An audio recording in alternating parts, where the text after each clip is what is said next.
What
is going on, Wolfpack Nation? Welcome to the Tuffy Talk live show. We are bewildered, we are excited, we are disappointed, we are just every single thing in between. But it's more about just the fact that it's March and it's not the weekend anymore. But I mean, that's about it. I mean, from NC State perspective, I mean, we just wanted to just kind of come on and just say hey to y'all and just let y'all know that y'all are the best. But with that being said, we don't really have much to talk about, so we're gonna see y'all later. Y'all have a great day. No, we have a ton to talk about. In fact, that's why we got on 30 minutes early. In fact, it's just so that way we have plenty of time, so we're not talking into the wee hours. About everything going on. So, but with that being said, really appreciate everybody tuning in here. This is going to be quite the doozy for sure, to say the least. And I guess I'll just kind of start off like this. I mean, I know for me, Greg, for sure. I mean, definitely, I remember when we won the final. We won the AC championship, made to the Final Four last year. That I said like there's no way like this. Like Keatts could literally go over, and there's no chance he's going to get fired. No chance. And I said it too. But then, I mean, for you, Greg, I mean, you like even like you were like, it's not happening. I just didn't think it was going to. Well, I think too. Yeah, I mean the precedent, right? Like you don't see NC State making these kind of quote unquote bold moves, and it may not feel like a bold move, but it does feel like a bold move when you look at the whole thing, right? You look at coming off a Final Four run, the buyout roughly $8 million.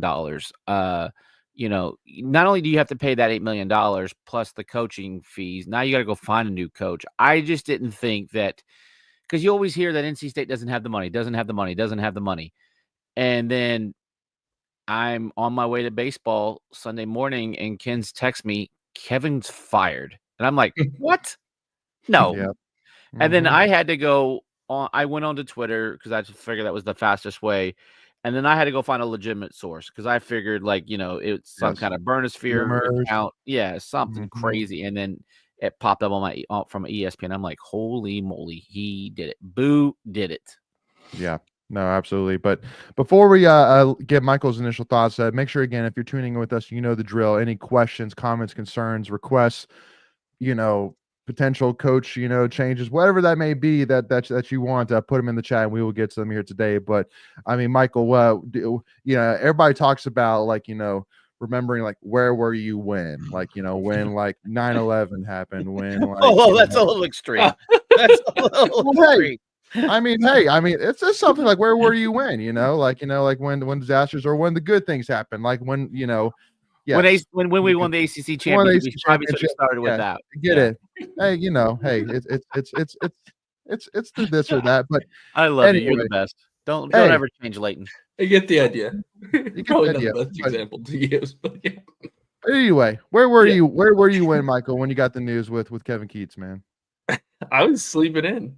I was still in bed. I woke up to my you? phone going off, and I'm like, "Oh, what's happening?" Mhm, Yeah, Sunday morning, I was taking a little nap. mhm. But I'm surprised, but not shocked. Does that kind of make sense?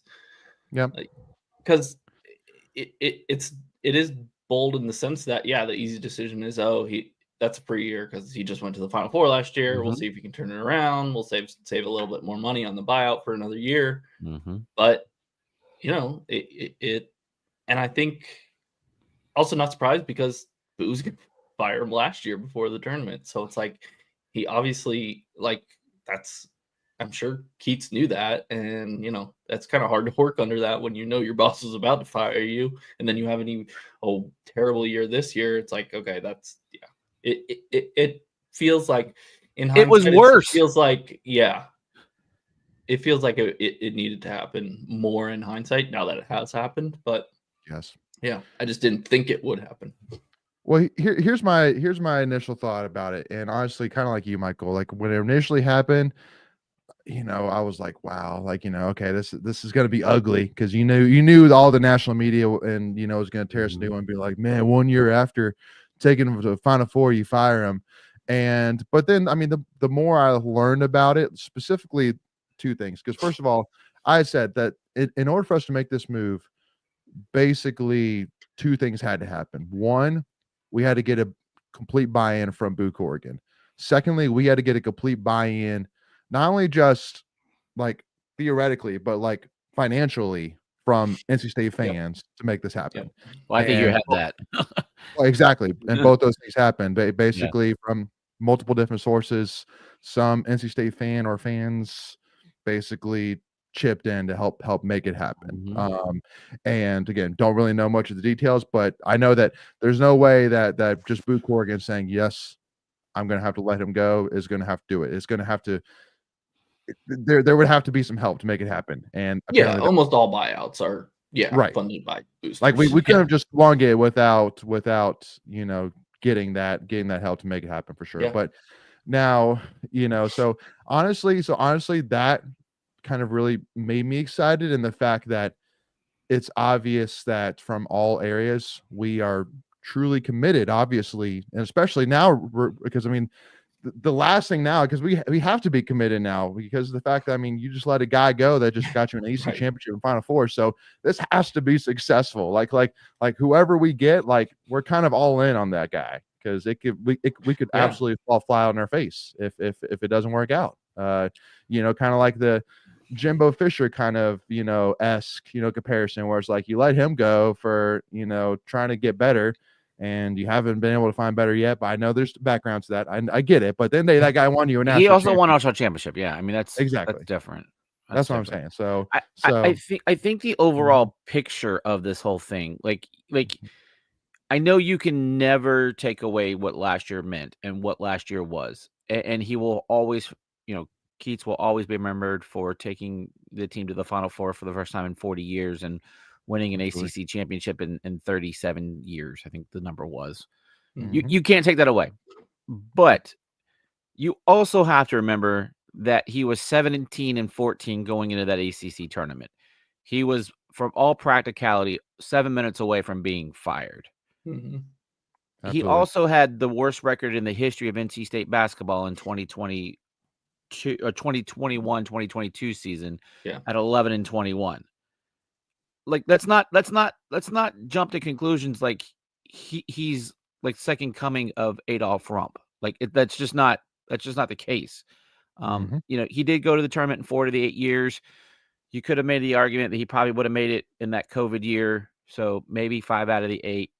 But we were always on the bubble. We were always on the bubble. Our best season under him was his first year when we finished third in the league. And you can obviously make the argument that was with Mark Gottfried's players. True. There was nothing that just moved the needle, and it was only getting worse. Like it wasn't like we had a top 5 recruiting class coming in next year. It wasn't like we had senior day sold out. Like you could just see everything on the wall that just did not paint a good picture for him moving forward with the program. No. Yeah.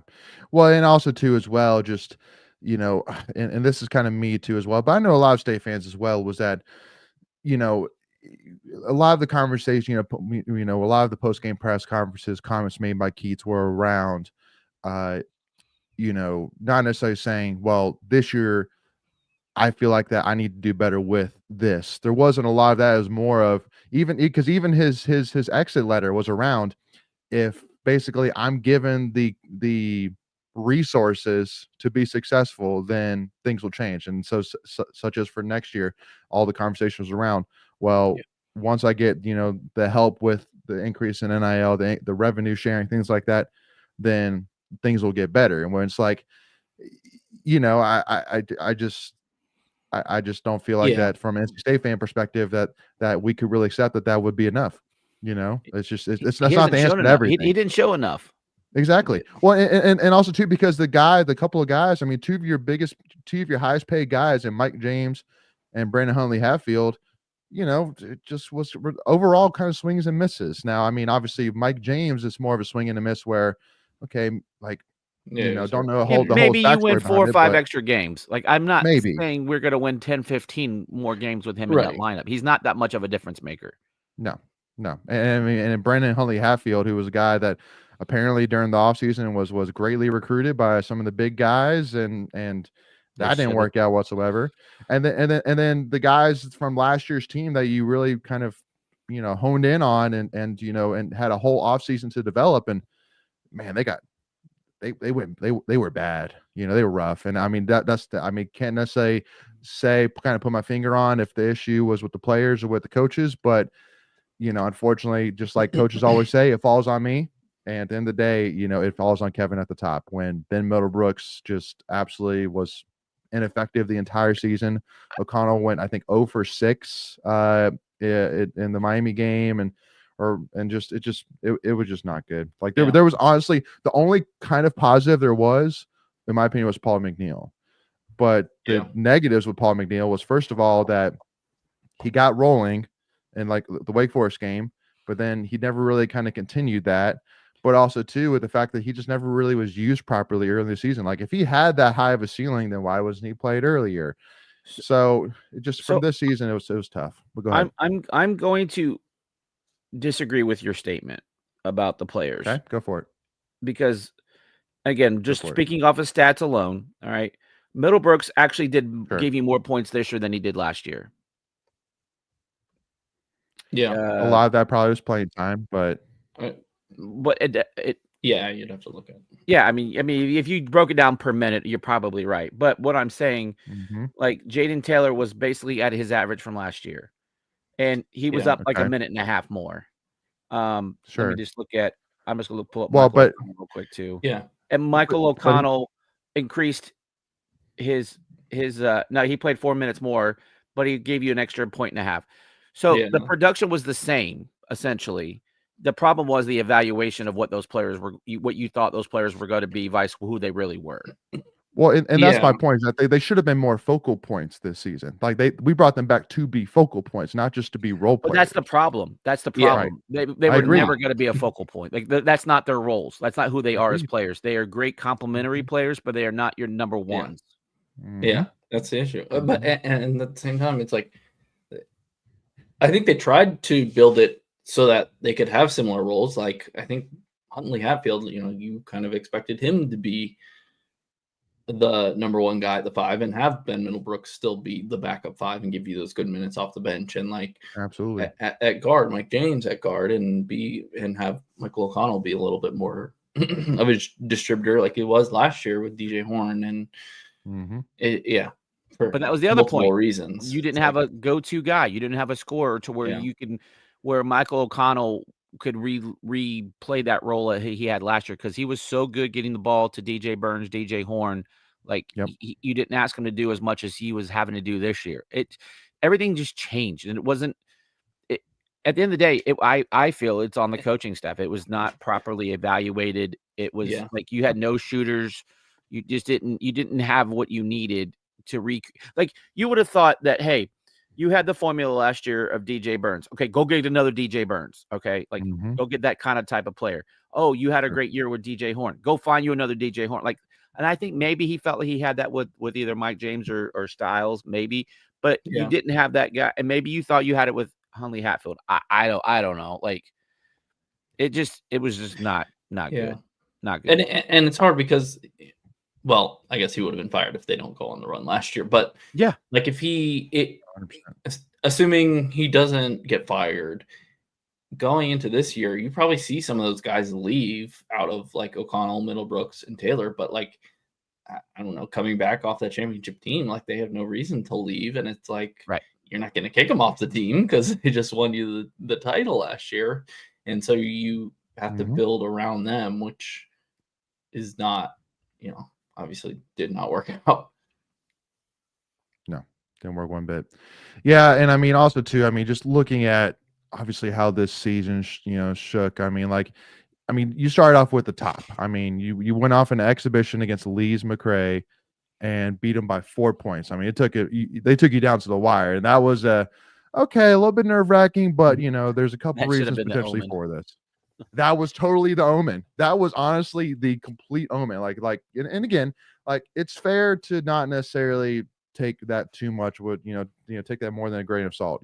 Just because there's a lot of reasons why that could have happened. A completely by the new way, roster. we never won a road game. Well, yeah, and again, no road game. You were 5-15, the ACC. You lost to the worst team in Miami. What and in the most embarrassing way, where we basically did not score the last 4 minutes or so. And in our final offensive possession, we got a play clock, violation. Didn't even get the ball off, and then also too, I mean, you look at like the Syracuse game where your back was against the wall. If you want ACC tournament appearance, you got to beat Syracuse. And we basically just didn't even show up. We didn't even leave RDU. It was just that bad. Yeah. And then you basically beat up on, a Pitt that basically gave up. And then you get absolutely smacked by Georgia Tech in Atlanta. So that's the thing, just the whole season. I mean, and on top of it too, you get the break speed off you by UNC at Carolina. You go 0-3 versus Duke in Carolina against the Triangle. So 1-4 if you add in Wake Forest with that as well. So it just, unfortunately, this season was, in my opinion, a complete disaster. There's honestly nothing good I could take away from this season whatsoever, which I think also just didn't help you. Like, if you're Kevin Keatts after that Miami game, you are announcing, starting now, there's going to be a shift. Like I need to do better with this. This is what we're going to do. And I want you as a fans to join me, but this is what I'm going to focus on. These are changes I'm going to make. But I mean, the post-game press conference, I believe, was like 3 minutes and 50 seconds. It was very quick, very easy. So one of the things for me, it was his own downfall too last year by somehow making the Final Four with the NIL numbers that he had. And look, we gave him more. Grant, it wasn't a substantial increase, but we did give him more than he had last year. And so when you go win at that, I think he had like 1.5, 1.75 million, something like that in NIL last year. Yeah, I think it was somewhere, maybe just under 2. I think it was right below 2. Yeah. Yeah. But then you get over to, I think you're like 2.5, 2.75. Again, not a substantial uptick in that. Look, some of that's on the fans, but I think a lot of the fans, and you're seeing some of this in the comments here, that most people saw it as that was a cute thing. That was more of an anomaly, not a thing that was going to be sustainable, and it proved itself out. Right here, Droop 75 goes 30 and 48 in the last 4. Overall, he was 69 and 84 in his time in NC State. So that's a 4.51 winning percentage in the ACC. Now, I know he had some decent success against, some success against Duke and Carolina, but again, just didn't get it done. And overall, 151 and 113 in 8 seasons. That's just over 500. It's just not good enough. especially in a down ACC. And then when you have Carolina and Duke through some transitional periods, it's just not good. Thanks, Chung. Yeah, 1.4 last year, 2.4 this year. Yeah, There he is. Yeah, it's. I don't know what to tell you. And Michael, I want to kind of float this question up to you as well. Is that, do you think that still the biggest, at least for me, the biggest thing that's going through my head right now, and probably part of the reason why too, it's like, we got to strike while the iron's hot, is because, again, I mean, like, UNC just hired, just extended Hubert Davis until 2030. And I mean, looking at Hubert Davis so far, I mean, there's nothing that I'm necessarily completely scared of facing a Hubert Davis team until, through 2030. Unless something happens before him, which maybe there might, but like, again, it's just like the opportunity's there for us to be competitive within the Triangle area. We have not had this opportunity in quite some time. So do you think that kind of has something to do with also to maybe being a little bit more aggressive to try and make a change to get us there? Yeah, absolutely. I mean, the ACC is down, and it's outside of Duke. No one's really been. Duke's the only team that's made the NCAA tournament the last 3 years. And you've seen it different ways. Like Louisville, they came in, hired a new coach, got NIL, and they're 18-2 and 18-2. And they could have finished first if UNC had beat Duke. They would have finished first, but and. So we've seen it that way, hiring a new coach. And then also Clemson's a good example. Like, they had a coach forever, but they're just, pouring money into it and investing in him. And they were also finished 18-2. So it's like, it's there. I think that opportunity definitely played a part. I go back to PNC being like, 5,000 to 8,000 people there over the last 3 to 4 games of the season. That's a lot of revenue that you're not getting coming in, right? I know the tickets are sold, but game day revenue is a big thing when you're talking about, your athletics department. And when money starts funneling out, you have to look at the bigger picture. And what you saw at the end of the season would have been the same for next season. There would have been a lot of apathy towards the program. Folks probably would have not renewed tickets. You'd probably losing even more money. Right. You had to stop the bleeding at some point, and I think this is what you had to do. And let's not forget, like, you are already looking at probably a 7 to 8 to maybe 9 player turnover. So if you're already going through that, why don't you just do a complete reset? Agreed. So let's get to a couple comments here real quick. So one thing is I also want to throw in there as well that Preacher Man brings up a great point, is that there always too was a huge frustration with sometimes halftime adjustments, but even too, like, end of half or end of game play calling. Like, I don't think with Keatts it was ever really his MO.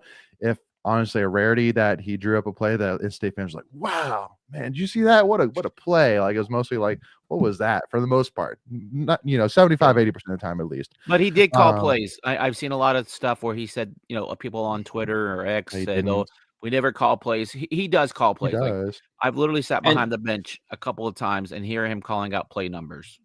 And like, I think we saw it last year more because you had those guys to make the plays, right? You didn't have a DJ Horn or DJ Burns. Like, you throw it into the post.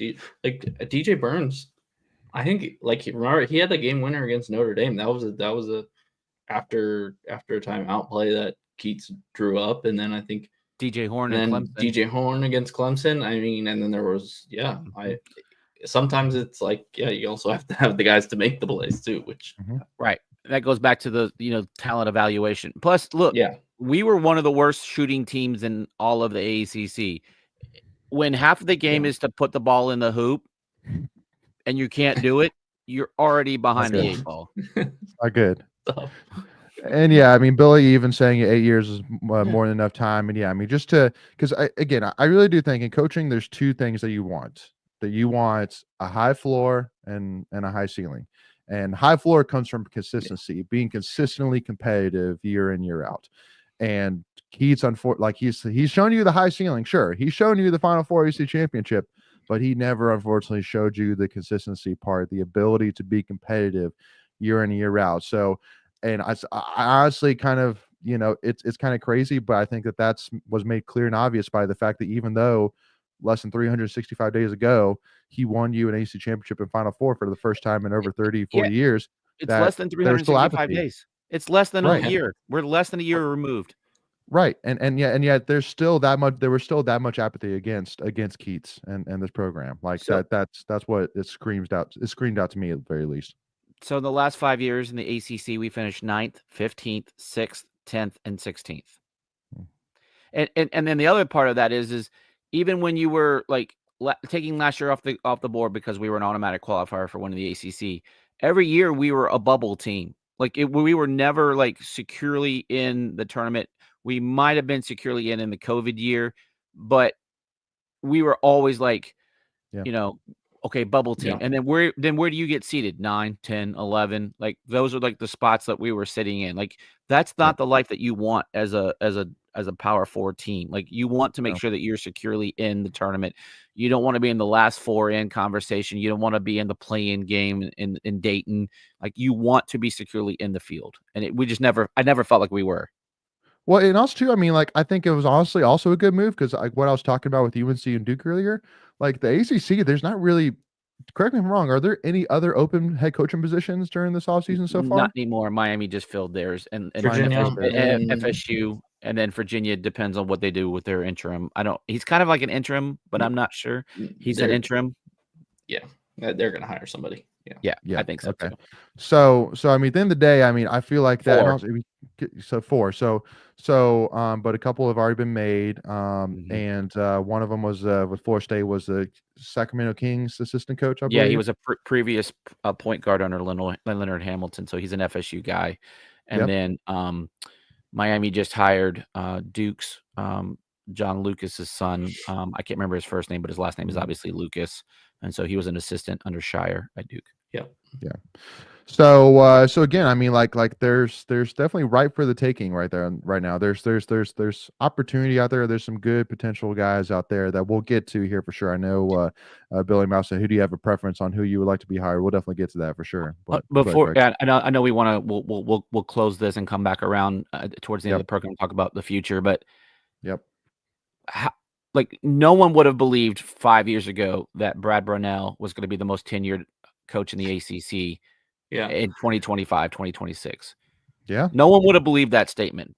And I mean, and he's earned it. It's not like they're scraping him by. Like he's more than earned it. Like I'm very impressed by him for sure. Yeah. Well, yeah. They've given him time. Didn't care at all about basketball because they were winning national championships in football. Football. Exactly. I mean, he went 6 years in a row without making the tournament, and that was right when Dabo was winning national championships. So they were just like, yeah, okay, whatever. Well, even now, he had a hard pass. Well, and even now, he's still the clear number 2 as well. I mean, like football. Oh, yeah. I mean, for Clemson's going to be king. So that's even more expands for the impressiveness of what he has done. So, well, that's the point. Like, if you're going to and we've talked about this before. Like, you have schools that know what they are, right? You have, and we'll talk about this, coming up. But like some schools, like VCU, they're a basketball school. Vanderbilt is a baseball school. Clemson is a football school. We haven't really decided what we want to be. Like we do a lot of things really well, but we're not dominant in any of these. And so maybe that's something that we need to start focusing on moving forward as we go through these processes. Yeah. Which, Billy brings up no ice cream for the team. Like it is kind of crazy. There was not one single ice cream tweet for this season. There was not one single ice cream run. Like the poor operations team probably had, an ice cream place picked out for every single away game, and not one single time did those plans get Heck, Two Roosters was trying to give us business, and they didn't even get to play on their promotion. Yeah. Yeah, that's just embarrassing. And then Chris saying it was all coaching, same style year in, year out, teaches one-on-one basketball, is still a team game. Only thing he changed was he went away from pressing full court. Inbounds play is atrocious. I mean, I think that pretty much summarizes pretty much the Keatts tenure to a T for sure. So last thing, I want to ask you the question because I have it in my little thing. Kevin Keatts was a winner? Question mark. I mean, I think I mean, those banners hang up there forever. Yeah. Agreed. Yeah. I mean, at the end of the day, yes. Like, so, well, because, and let me know in the comments, but Michael, Greg, did Keatts leave the program in a better place than when he found it? Yeah. It's a different question. It may seem like the same question, but it is a different question for sure. Yeah, I mean, is the program better? Yeah, I mean, we have like you said, Yeah. Michael, we have a couple of banners in the top of Lenovo Center to say yes. We hadn't had those in 37 years and 40 years respectively. So to that regard, yes, he did make the program. He did elevate the program a little bit. But at the end of the day, we're still searching for a new head coach. So did he really? Right. But, well, yeah, I know. But I mean, like 95% of the coaches you hire, you're going to fire unless you find a Coach K or a Roy Williams or something. So I mean, it's like, sure.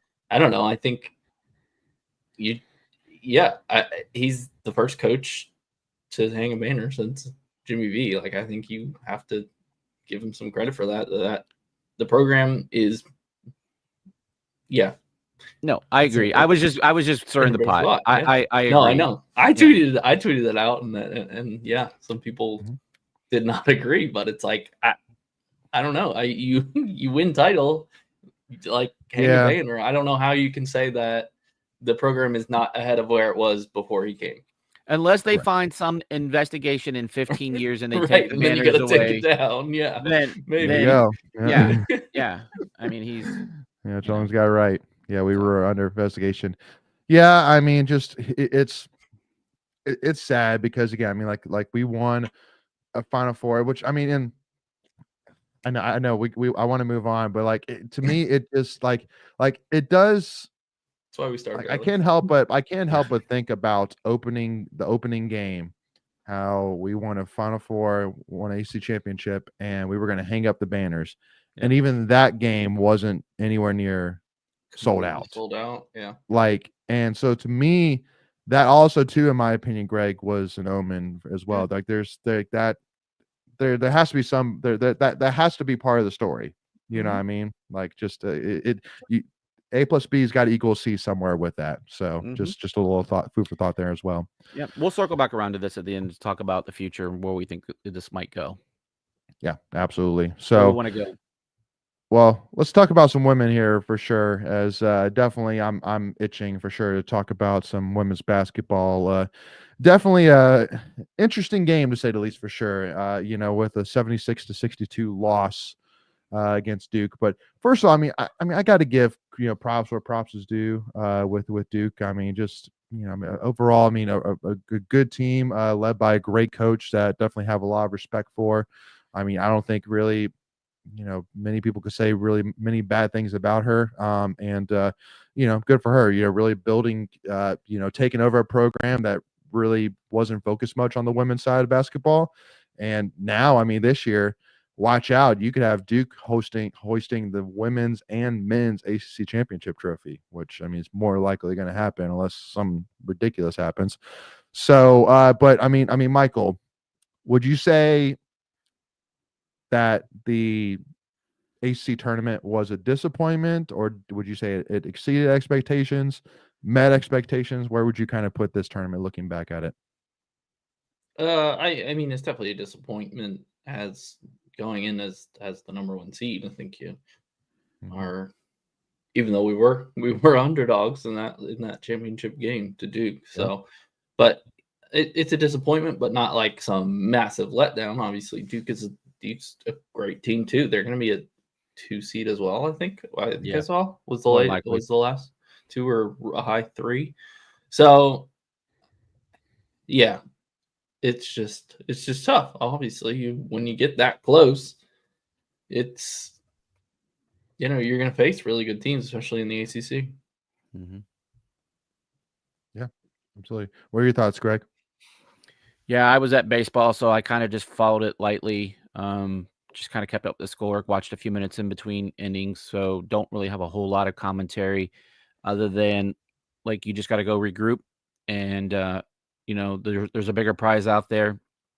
I knew Duke was going to be tough just because they do a really good job at rebounding and then doing some other things really well, but yeah, I don't have a lot because, like I said, I didn't watch the game, so I don't want to just make up some stuff and go from there. But Sure.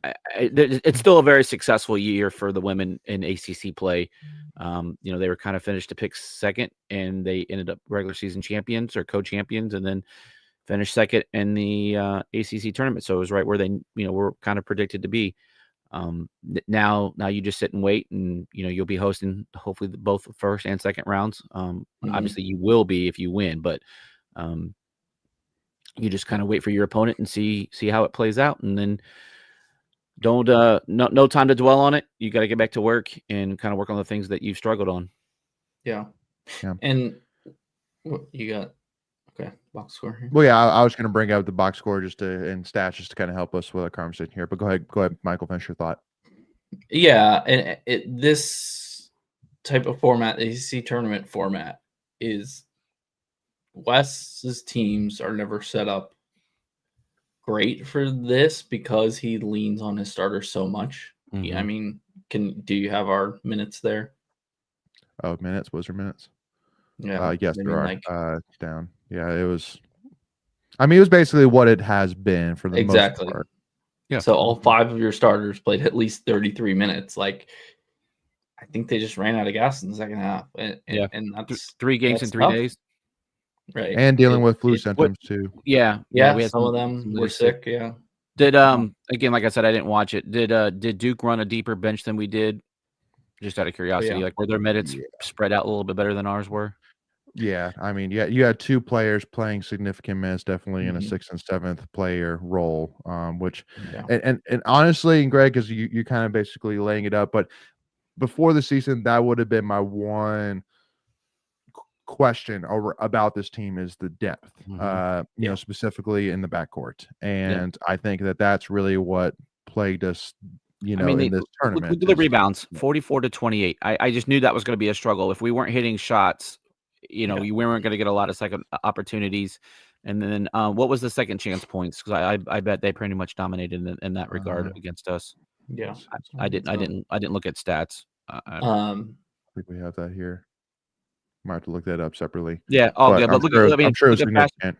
Look at fast break points, 11-0, points in the paint. Like everything just points to. Yeah. It just. And look, and we actually did okay on the free throw line. So, Yeah. Now the NCAA tournament, sets up way better, right? You at most you play 2 games in 3 days, so and then you get a week and then a week break and do it again. So So I mean, see what the matchups look like. The first thing I'll say though, and this ACC tournament proved it. I mean, this was something that for me I was looking forward to knowing this about the ACC this year. But I think the tournament proved it. Which is this is by far the deepest the ACC has ever been. It's very balanced. Yeah, I mean even Clemson, who was a 14th seed, like that team in the next year or two is going to be competing for a top 25 spot, like easily. Like they had one upset and then almost pulled the second upset. Heck yeah. No, Louisville, like, they better stop sledding downhill. That's all I'm saying, so they need to get a 3-point shooter. Something. Right. They're not even like one of the top 4 teams this year. And your top 4 are all going to host. Like, I don't know. I feel like that's pretty good. That's 25% of all the hosting teams. And we're looking at 7-8 teams getting in from the ACC. Yeah. I know Virginia Tech's really close. Like, they're razor thin. Yeah, right now I think we're projected to put in 8, which is I think pretty much been ACC's That's half the conference. Yeah, no, but also too, I mean, one thing which I'll add is, I think that first of all, I mean, again, it's funny with Louisville how literally women's basketball is driven around the 3-point, and you don't have one single consistent 3-point shooter on your team. Like that's not going to bode well for you. Period. No matter what. So. Yeah, I mean, and Jesse Bold says, love Wes, and we were banged up, but he needs to sub more. Also, the refs let Duke be super aggressive on defense. Yeah. I mean, the complete opposite of Keatts, who plays 12 guys every game. Exactly. And I mean, listen, I mean, I get it because I think that that system's worked, where we've played Madison Hayes, Hilda, Zaya, Sanaya, and Madison, like playing those 5 have won us a lot of games. I mean, it took us to 26-6 and 16-2 in the conference. But just in this style where you play multiple games back to back, in an area as well where you're dealing with flu systems. So like, yes. So I guess the question is, Greg, knowing that this is going to be their third game, back to back to back, like, do you change anything where you try and give maybe like a Lacey Steele some minutes? Like, do you try anything different? Or you could stick to your guns? Yeah, look, I Hindsight trust Wes 2020, more. obviously. Hindsight 2020. Yeah, of course. Maybe you try to steal a few minutes here and there. Maybe when you're up, you had that I think we were up like 11, 12, 13, 14 points in the first half. Maybe you try to steal a little bit there. I don't know. I do know that some of the girls got banged up over the weekend. You had Isaiah James get hit in the head in the Carolina game. You had then Madison Hayes get hit. Yeah, and then who had the foot problem? I think it was Isaiah too, wasn't it? Yeah, or ankle. and she went off right Yeah. before halftime. Yeah. Like couldn't even put any weight on it, and then came back for the second half. Yeah, I was really shocked about that. But again, I'm not going to question Wes Moore. He is won 3 ACC championships in a row. He's co-champions this year. He was champions 2 years ago. I'm just not going to do it. He knows his team better than anybody. Well, and here's the thing I would say is that like, and Michael, I want to ask you this because like for us, if you look at us versus Notre Dame right now, I'm feeling much better as an NC State fan than I am if I'm a Notre Dame fan right now. And more of just because over the last 6 games or so, it's looked kind of rough for Notre Dame. I mean, even in their one win, against Cal, like it wasn't easy pretty. for sure. It wasn't pretty. And then the game against Duke, Duke controlled that game from beginning to end. Like that was Duke's all day from the opening jump. So I mean, not to necessarily say like, hey, at least this, but I mean, I think that you can easily answer the question of what went wrong here, mostly around the fact of 3 games in 3 days, which doesn't help. So, I mean, do you feel like that comparing the two is kind of fair? Is a fair thing? Yeah, definitely. I mean, I think obviously State controlled the game in the first half. I mean, clearly. And, and like after Isaiah went out when she got hurt and went out right before halftime, it was like you could tell that there was a switch there, that Duke started playing a little bit harder. They had the more energy. I mean, all our shots were, they all looked short, hitting the front of the rim. And but I mean, State easily controlled that game in the first half. So I think it was just more of a depth fatigue issue, and some players just losing focus on that just in the second half. Yep.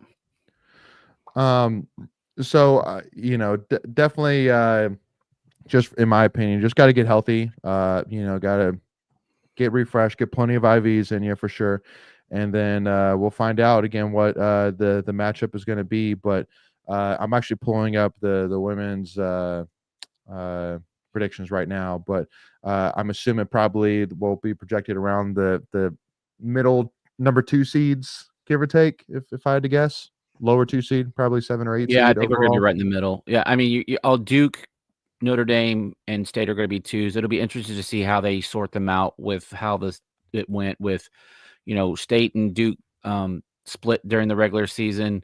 Duke is not. Sorry, not Duke, but Notre Dame is not playing their best basketball, like you said. So, like, what does that look like? State beat Notre Dame head to head. It'll be interesting to see how those 3 teams sort out on the 2 line. Who gets the better nod? Which, by the way, too, right now, Charlie Cream has Virginia Tech as the first team out. Yeah, he's been flipping on that a little bit. So, yep, and then he has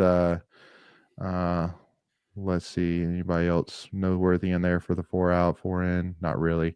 Georgia Tech, they have won the last 4 byes, so barely squeaking in, which is crazy because I mean they were a top 25 team until late in the season. Yeah, when we played them. Yeah, they were top 25. Yeah. So yeah, right now he has us in the 3rd region against Southern Cal as the 2 seed. So basically that puts us at the number 7 seed overall. And then let's see, The number 1 overall seed, South Carolina, versus TCU is the 2 seed. UCLA is as the 1 seed. Notre Dame is the 2 seed. So right now he actually has Duke as a 3 seed. I'm still trying to find them actually.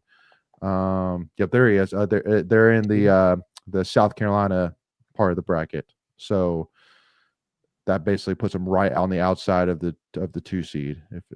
If I'm doing math, yeah. So basically, it's right now. Charlie Cream has Duke versus TCU as which team gets the last number 2 seed. So, yeah, I mean, it's definitely gonna. I mean, and also too, I mean, I would definitely love having the Southern Cal, part of the bracket for sure. And right now it has Michigan, and then Iowa State, Princeton, and then Tennessee Tech as automatic qualifier. So that'd be good, a good regional. Feel pretty confident about it. So.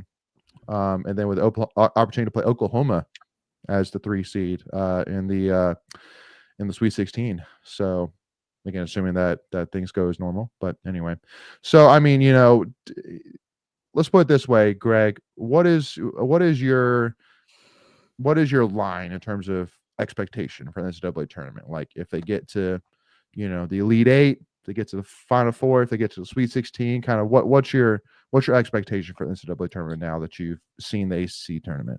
Yeah, again, tournaments get kind of funky and matchups and one and done. It's really hard to sometimes predict these things. So without seeing a bracket in front of me, Sure. I think an Elite 8 is definitely reasonable. I think you would, that's kind of where state's been all year around the 8 to 12 to 13. I know we kind of dropped a little bit earlier in the season, but we've been a solid round around the top 10 program. So I would think an Elite 8.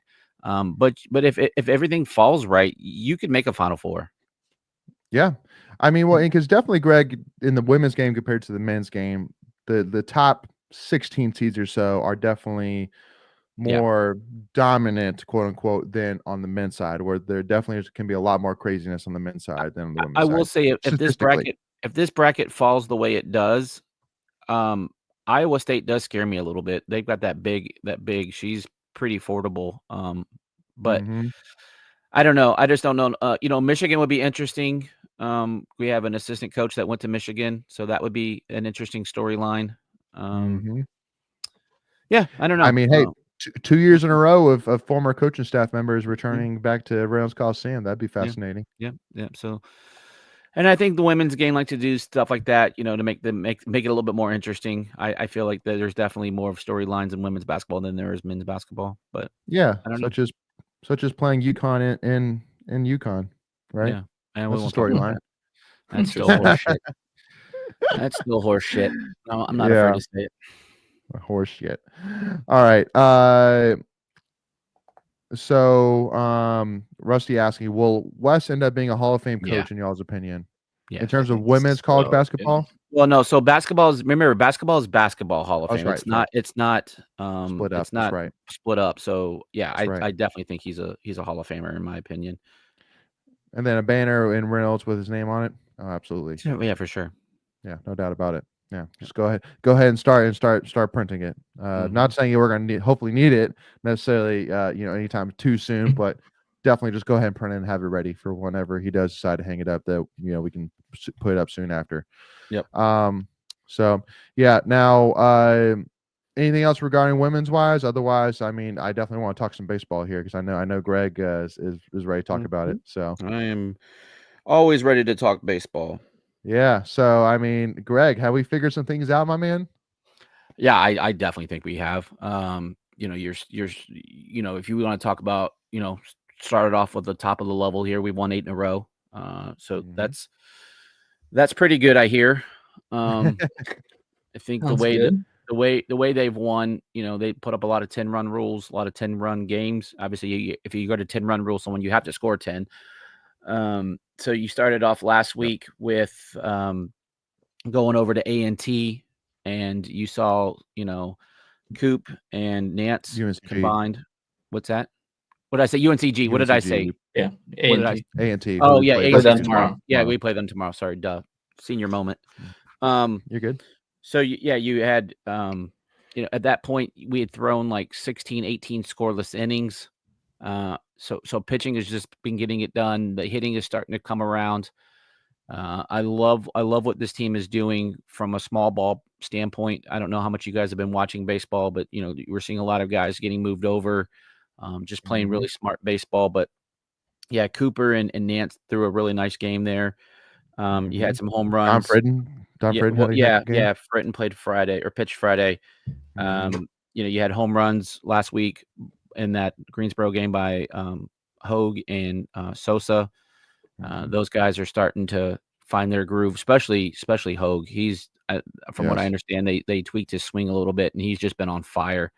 The last probably week and a half. Yeah, he's hitting it really well and very successful. And you had Luke Nixon had a nice game with a couple of RBIs in that game against Greensboro. So you really had a nice start to the week last week with that. And then let's talk about the Campbell game on Wednesday. So you had the back-to-back game. So you were out in Greensboro on Tuesday. Then you came back home to play Campbell, which is a good program. And who started that game? Does anybody remember who started that game against Campbell? Duden, only right? because I didn't pull Duden. it. Oh, yeah. That's right. Duden did. That's right. Yeah. So good call, Michael.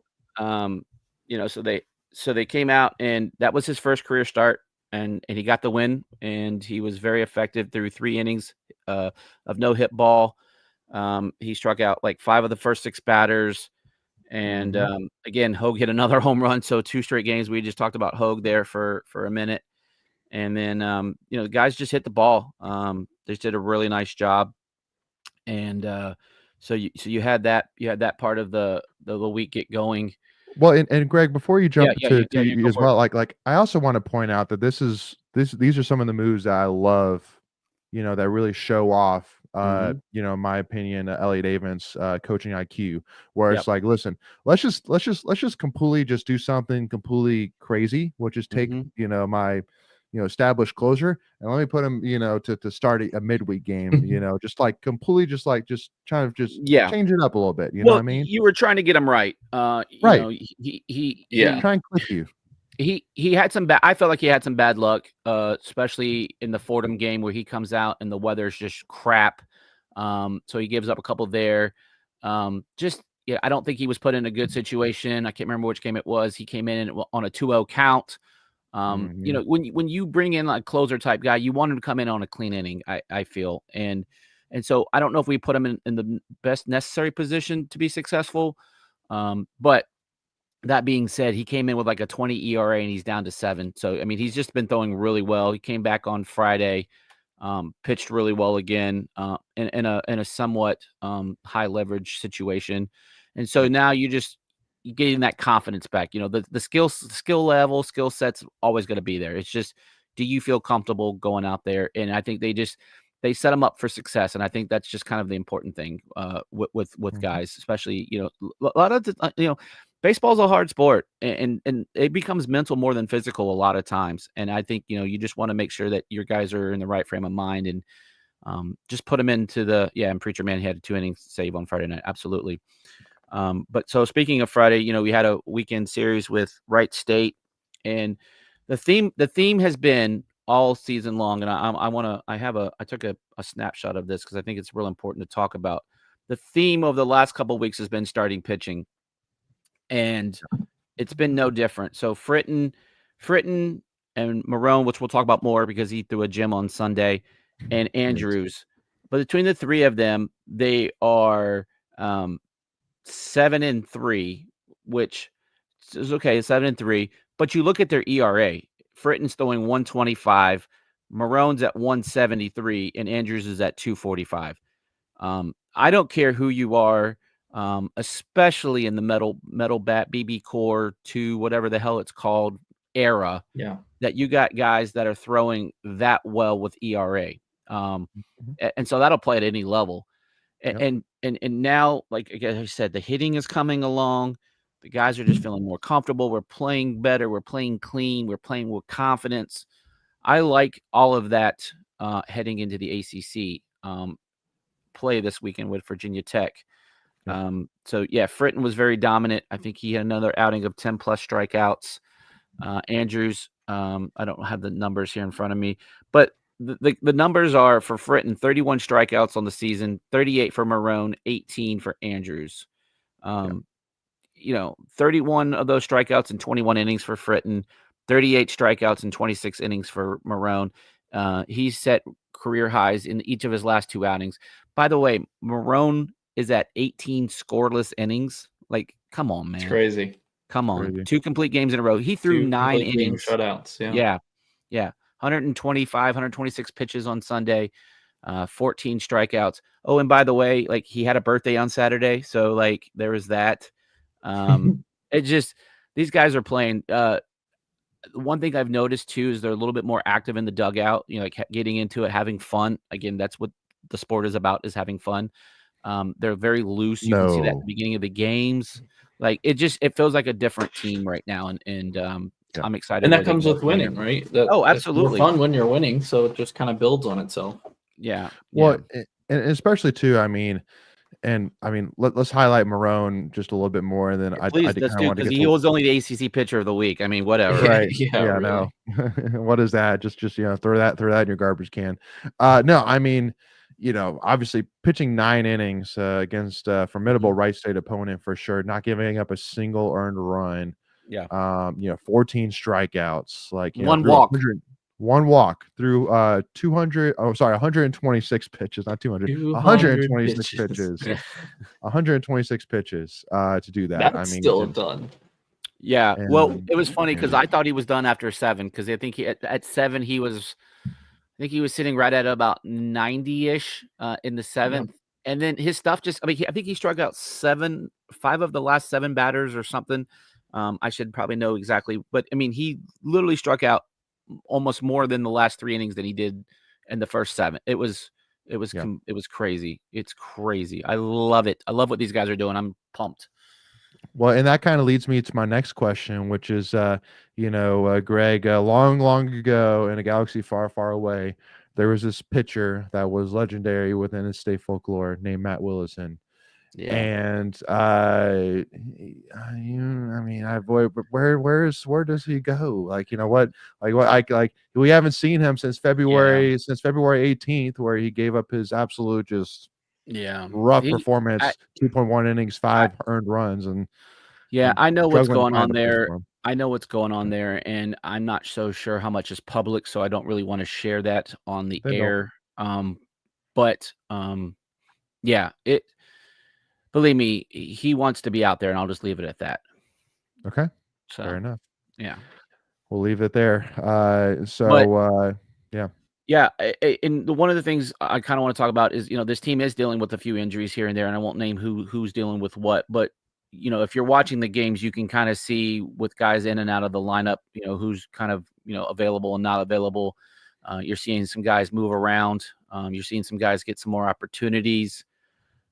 There's still some things that I would love to see, like, you have a platoon there with Sosa and Lamphere, with Sosa catching 2 out of the 3 games, which is great, because last year that wasn't the case with Cozart, and I know there were some things, the reason why Cozart caught as much. So I love that, especially coming down at the end of the season where you're going to have guys fresh. We have some guys that can hit that I'm still not sure, like, what your solid 9 is going to look like. And again, if you've been watching, you've been seeing guys in and out of the lineup, moved up and down on the lineup. So I'm curious to see where that's going to end up, because I feel like now that we're going to get into ACC play, you're going to start kind of, figuring out what your lineup's going to look like on a day in, day in basis. You're starting to already see, if you've been paying attention, what the pitching rotation is going to look like. You were waiting for Derek Smith to, D-Rock to make his appearance. Hopefully that's sooner rather than later. So if you get him back, you're bolstering the back end of the line, the back end of the rotation. Look, I love where we're at midweeks. We only won 2 midweek games last year. We've already won 3. And again, I know different seasons mean different things. And I think with our pitching being as healthy as it is right now, you give yourself a much better chance to win games. Like you saw Cooper throw a midweek game last week. If they stay with that, you probably will see him tomorrow. You're seeing guys like Nance, you're seeing Wimbish, you're seeing Oh my goodness, I'm losing his name. It's my guy. It'll come back to me. But Jackson Lucas. yeah, you have Jackson Lucas is one, and then Hey, Andrew Schaffner. Schaffner. That's where I was going. Thank you. So you're seeing those guys showing in and out of the lineup. Yeah, this bullpen is going to be good. It gets real this weekend. You know, we've had a nice warm up of opponents, different types of teams. You have a Virginia Tech team that's coming in that just lost a series to Georgia Tech. Yep, So that's they what I was lost looking at 2 right games here. to 3. Yep. Mhm. They lost that series last weekend in Blacksburg. It's a good. I think they're a good ACC team. I think they're going to be potentially. Are there Go any ahead. bad ACC teams? I mean, there's a few. There's definitely a few. Yeah, maybe, but still, I mean, like in general, it's just Yeah. the Yeah, in ACC is general, wicked. yeah. But Yeah. I mean, I think they're a team that is going to surprise some folks. Potentially Yeah, last team kind of in the NCAA if things work out for them. But yeah, it's gonna be good. Now we're getting into evening baseball, which is great because we'll get a 6:00 game on Friday. So night games at Doak are just kind of fun. heck yeah. But yeah, what do you got? You got anything for me? Any questions? I'm ready. Well, that was my biggest one, was Matt Wilson being like, where is Yeah. he? Where is he? When what's going on? And then the D-Rock as well, which you kind of hit on as well. So because I think that for a lot of State fans, that's probably the main question, is basically what's going on with D-Rock. Yeah. So Yeah. Hey, did anyone see Ty Head's catch on over the weekend? Of course. Oh, the home run. That was beautiful. That was That was a beauty. Yeah. That was the guy, I mean, and that guy had already hit 2 home runs, right? He did. He had already hit Or 2, and I was like, going "Oh for my 3. god!" Yeah, the Doak stream was real on Saturday. They had a couple of the Doak long stream. flies, long pop ups. It felt like, and the wind just carried them. Yeah. And we got one. We got one on Saturday as well with McHugh. Dude, McHugh's been hitting really well. Like he's got a smooth stroke. Havner had a home run last week against Campbell. So if you're starting to get some hitting from him, watch out. Third base is still kind of still a little bit of work in progress with Jaros and Havner, and so they're still working things out. And yeah, again, if we get this thing, everyone healthy and guys figured out in their positions in the field and in the lineups, could definitely do some damage. Yeah, absolutely. Yeah, I mean, just love what we're seeing so far, but again, still a lot of baseball left to be played. Just starting with AC play this weekend, actually. So, but it's at home, so I mean, definitely still a great opportunity. Weather's going to be good. People come on out, Yep. support these guys. Yep, and we may even have some tickets to give away as well. So stay tuned for that, y'all. Not for me. I'll be there. Now, I did want to bring up like Pat Kelsey getting ACC Coach of the Year. I mean, was that in y'all's opinion kind of a layup pick? Yeah, I think so. Michael, would you agree with that? I don't. Yeah. Who from else? Where they were at last year, but from Duke or Shire, like Clemson. Yeah, but that team was dead last in the ACC last year. Yeah. I know, but it's a completely different team. It's not like he took the same guys and took them from dead last to first. It's like 0 players returning. So yeah, we had a bunch of them, so they couldn't get any worse. Yeah. right. Yeah, I mean that's always how the Coach of the Year is going to go. It's like who exceeds expectations the most. But Duke fans are pissed because Shire, they're like the best team in the country, and it's like but he met expectation. Like he didn't exceed expectation. He met expectation. I would say how can you at Duke, right? Well, and I mean, definitely bravo to Shire for sure as well. I mean, it proved that there's definitely that team's success is not just because of talent. That team's success is also partly the coaching as well. And I mean, and you saw that with the Carolina game. That, I mean, UNC easily could have taken that game over at halftime, but then they came out, made some adjustments, and then took the game right back and smacked UNC right back to where they came from. So, but anyway, I want to talk some wrestling now, though. Because I mean, I think this really kind of summarizes it all. You know what really grinds my gears? And that is a lot of State fans giving Pop a lot of crap. for absolutely no reason whatsoever. I'm sitting here scratching my head, being like anybody who gives Pop any kind of crap whatsoever, first of all, doesn't follow wrestling, doesn't like look big picture here. Look big picture, and not like big picture, like look at his career, not like look over the last 5 years, like look over the last 3 years. Like I'm not asking you to look that far outside, and like this is a complete outlier. But also too, this outlier is for a very good reason, which is that, I mean, you knew that when you sat and redshirted 3 All-Americans, ACC champions, that this was kind of an in-between, going to be an in-between year, and it really was setting up for something that was going to be insane.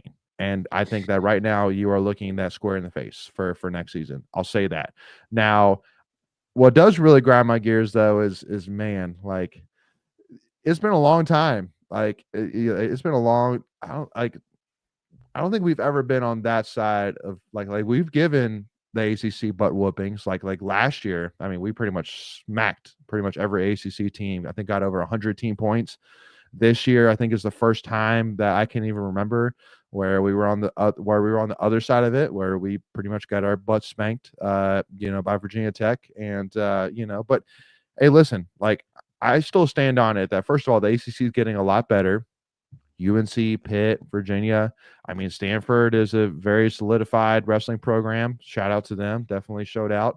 But also, too, as well, like, we had 5 guys make it to the ACC finals. Trumbull should have made it 6 if he was even a little bit healthier, which keep in mind, I want to like it's and I want to kind of tell the story a little bit, Greg, and then I want to talk about Trumbull. That so before his first match in the semifinals, he was warming up, and my wife and her friend is a PT, and I wasn't really paying attention, but my wife's friend kind of tasked me. He goes, "Hey, Trumbull's limping." I was like, "What?" And I was looking at him like warming up. I'm like, "I don't think so." He's like, "Yeah, no, he's limping." And so, with her being a PT, she knows that a lot more than I do. And I was like, "Okay, I don't know." Well, literally from that first whistle, I was like, "Yeah, this ain't normal Trumbull. This ain't normal Trumbull." And not like he's a little bit off, like he's way off. Like he is nowhere near the energy, the speed, the grit, the aggressiveness he usually has. And the coaches, the way that they reacted that entire match, prove that. I mean, the fact that literally like with a minute left, like Pop was full on, just lounging back, like, not that he didn't care, but he just knew, like, listen, like we gave it a shot. It's not going to happen. And the fact that literally down by, what was the score? I think 4-1, I think with at the end of it. And Trumbull didn't even attempt a shot. Like he didn't even attempt to go for a takedown. Like it was just done. And I mean, the story behind that is, I mean, he's been dealing with, an injury that that basically came from the Virginia Tech match that he's been dealing with. He got it and scoped. Got scoped. Yep. And he's been dealing with it all week. Hasn't practiced, but basically because it's the ACC, decided to give it a shot and see if he can still, dig through it and win an ACC title. But then once he got knocked out, like there's like, who cares if you get 3rd place in the ACC?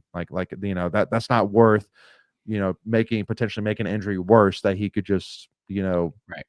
Get ready for NCAAs, and so yeah, I mean, like once he lost, I mean, I really wasn't shocked whatsoever that he came out, did an injury forfeit for the rest of the tournament. So, I mean, so first of all, I mean, just anybody giving Trumbull like, what's going on with Trumbull? Like, he's falling downhill. No, he's that injured. Like it's not the like first time it's ever happened to him, like where he's not been able to go, and at again, any level, his mom said. Yeah. And again, it's not, again, I just want to make it clear. It's not that he was, like dealing with something like he was injured. So, Well, I would say exactly. He wasn't hurt. He was injured. He was full on injured. There's a big difference, right? You can play when you're hurt, Yes. Agreed.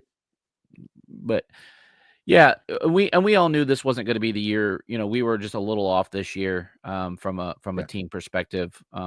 So still to get regular season, I don't know, the streak ends this year from tournament champions. I'll get it out. Yep. But Yeah, I think we're gonna be come back even stronger next year. I think you've got a lot of guys. You got like Maddie getting a ACC, like that's That was awesome huge. for Singleton getting an ACC championship. Well, I love that more for next. I mean, again, I mean, like, I 'cause I mean, agree. that's going to be a guy that's going to be there for the next Yep. 2 years. And I Yep. mean, I keep in mind as well, he was not healthy either. No. He was dealing with flu symptoms all week. Yeah. So And you got he a guy wasn't even like 100%. Robinson. You got a guy like Robinson who's gonna learn and get better from this. Like it was a Right. great, And go when ahead. he gets a graduate from Yeah. Virginia Tech, I mean, Yeah. you know, Yeah. like, But yeah, so that guy won't be there next year. mhm. And what we're bringing in next year is some guys that we pretty much redshirt. I don't know if redshirt's the right term, but the guys that just didn't get a lot of run this year are going to make some noise next year. So yeah, we'll see what they do at nationals. Mhm. You're still hoping for a top 10 or so showing. I don't know if that's realistic, but you would Yeah, love to be able to probably not. see it. Yeah, probably not. I'm thinking probably 12 to 14 range, to be honest with you, Yeah. especially if Yeah. Trumbull can't go. Yeah, He probably will. he'll give it a go. I mean, there's no doubt. Yeah, I mean, I think he'll rehab. He'll be more in the hurt category probably than hopefully the injured Mhm. category. But Yeah, I mean, that should still get you to, hopefully competing for All American status, even with a hurt Isaac Trumbull. So, yeah, agreed. um, so, but also too though, before we jump into who do we want for men's basketball, gotta give a shout out to tennis. I was gonna say, Holy can we talk smokes! about tennis for a Can second? we Like talk that, about they're tennis? killing it both on the men Both. and women's side. Both Holy of them. smokes! Like, and that's the thing. Like women's, like, okay, like like that's pretty normal. But men's is like Well, they are hold up. not. Eh, I know. Not. I'm not disrespecting. But I'm saying women's has done it. Yeah, They yeah, have yeah, Yeah. done it. yeah. We've not That's seen fair. this That's fair. level for men. Is what I'm Yeah, saying. yeah. Not since like 2020, I think. It's kind of Yeah. like what they've kind of been doing. Yeah. Um, So, but yeah, but for Greg, give women him the beat number flowers, my two. man. Women beat number 2 in the Right. country in Virginia, 4-2. It wasn't even close. Like 4-2. Mhm. And then the men, Yeah. did the men just knock off someone in the top 20? That's what they I wanna did. say Or like I feel like Yeah, they did. they're 12-4 right now, and they just beat they swept Virginia Tech, and then they beat number 5 Virginia 4-3, That's what it and then was, they Virginia. beat number 6 Stanford. They Yeah. beat number Yeah, 22 so Cal. Look, how good is the Like, ACC? yeah. yeah, Wake Because Forest Cal and number 2, Stanford, Virginia number you just 5. added them. They're good at every single non-revenue sport for the most Yeah. part.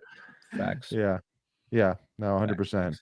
So I mean, shouts to the both women's and men's tennis coaches, Mhm. staff, players, you name it. Like, like we were NC State is 100% becoming a destination tennis program for men and women right now. That's Yep. for certain, and it's not going away anytime soon.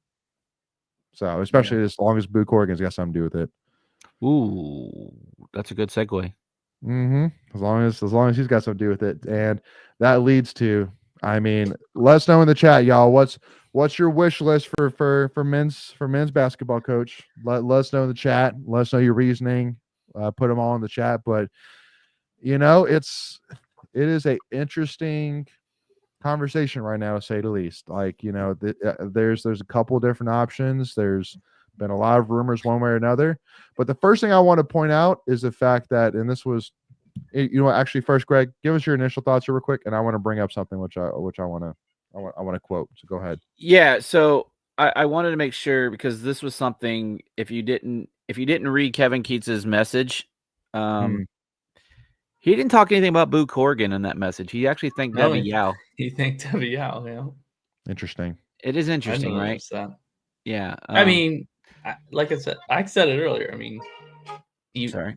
The guy was gonna fire him the year before. Like, Yeah. I can't imagine the relationship got better. He obviously can't have the best relationship after that. Yeah. So that was number one for me. Number two, that, like I said, he had the stones to actually pull the trigger, right? And that people stepped up, because again, you need money to do these things. And then third, this is the moment. This is Boo Corrigan's moment at NC State. This is where he gets to put his stamp. I know he's made some hires and some fires in the non-revenue sports sector, But this is where, whatever Boo Corrigan's legacy is going to be, it's probably going to be this, unless football gets sideways. Yep. This is going to be it. Yep. So, whatever Boo Corrigan's next step is going to be, it's going to be a big one. And to me, this is big too. Like all of this going down without a chancellor in place, at least officially, Yeah. said. I think they know. I think they know. I agree. I think they know.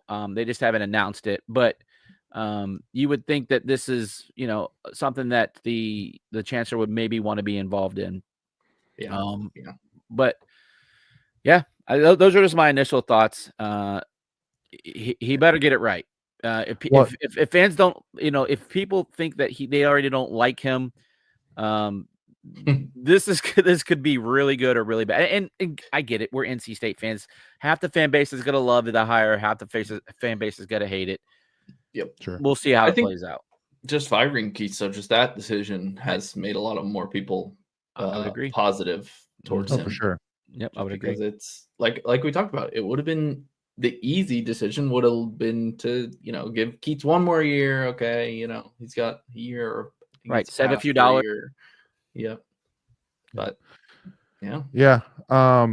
And so I'm trying to find so basically there's this tweet here. So Corey Smith from Pack Pride quote tweeted Brad Crawford saying, would not touch the NC State. So Brad Crawford said this from 24/7, would not touch the NC State job until its leadership laid out a plan to help me get there through NIL. Must be committed. And Corey Smith quote is saying, according to a source, and I quote, the next coach will have the necessary funds to compete in the portal right away. And that is, I don't think it's the administration's job to tell me what their plan is. Like exactly. At some point, I would love to hear the vision, but I don't think that's necessary. I think that's more important for the administration and the coach to talk about and work out, and then give us, a download of what the plan is. I don't think they have to give me a plan. Like, no. I know I kind of get the premise. Like, well, I'm not donating $1 until they tell me what they're going to do with it. Like, nope. Yeah. Well, and I think Boo's smart enough to know that you can't hire a coach without giving him resources to succeed at that's going to be his first question. What's my resources look like? Yeah. Yeah. Well, and honestly, to prove that point, I'm going to show you this chart here, which Christopher Nackis from One Pack NIL went out, which I think kind of tells you the whole story in terms of resources. But this chart is literally the amount of new donors since inception, and this 91 is after the AC tournament title. Literally over here, it's literally off the chart. You can't even see the number, but I believe it's 137. We had 137 new One Pack NIL members yesterday alone. Like that's more than literally when they won the AC title. So if that doesn't prove to you that, because again, this is all before they even announce who the new coach is. So this says two things. First of all, these are fans that are committed to making basketball a priority, but also too, I think that part of this as well is fans believing in Boo Corrigan, that he is going to make the right decision and put the guy in place that's going to take these funds and give us a great ROI on it. You know what I mean? So right. I saw this earlier and I was trying to figure out what was that 90-day or 90 member spike, like Carolina, maybe? September. No, that was in November. There's a little spike at the end of November, which was the Carolina win. What was the one? So at least in Chris Fernakis's message, he said, yesterday we saw the largest number of new signups since the ACC tournament title. So, but that chart didn't really. How backwards is that? That chart only goes back to like the middle of June. How backwards is this? Yeah. What? You get more. You get more new members for firing the coach than winning a title. Well, but again, Greg, say to you.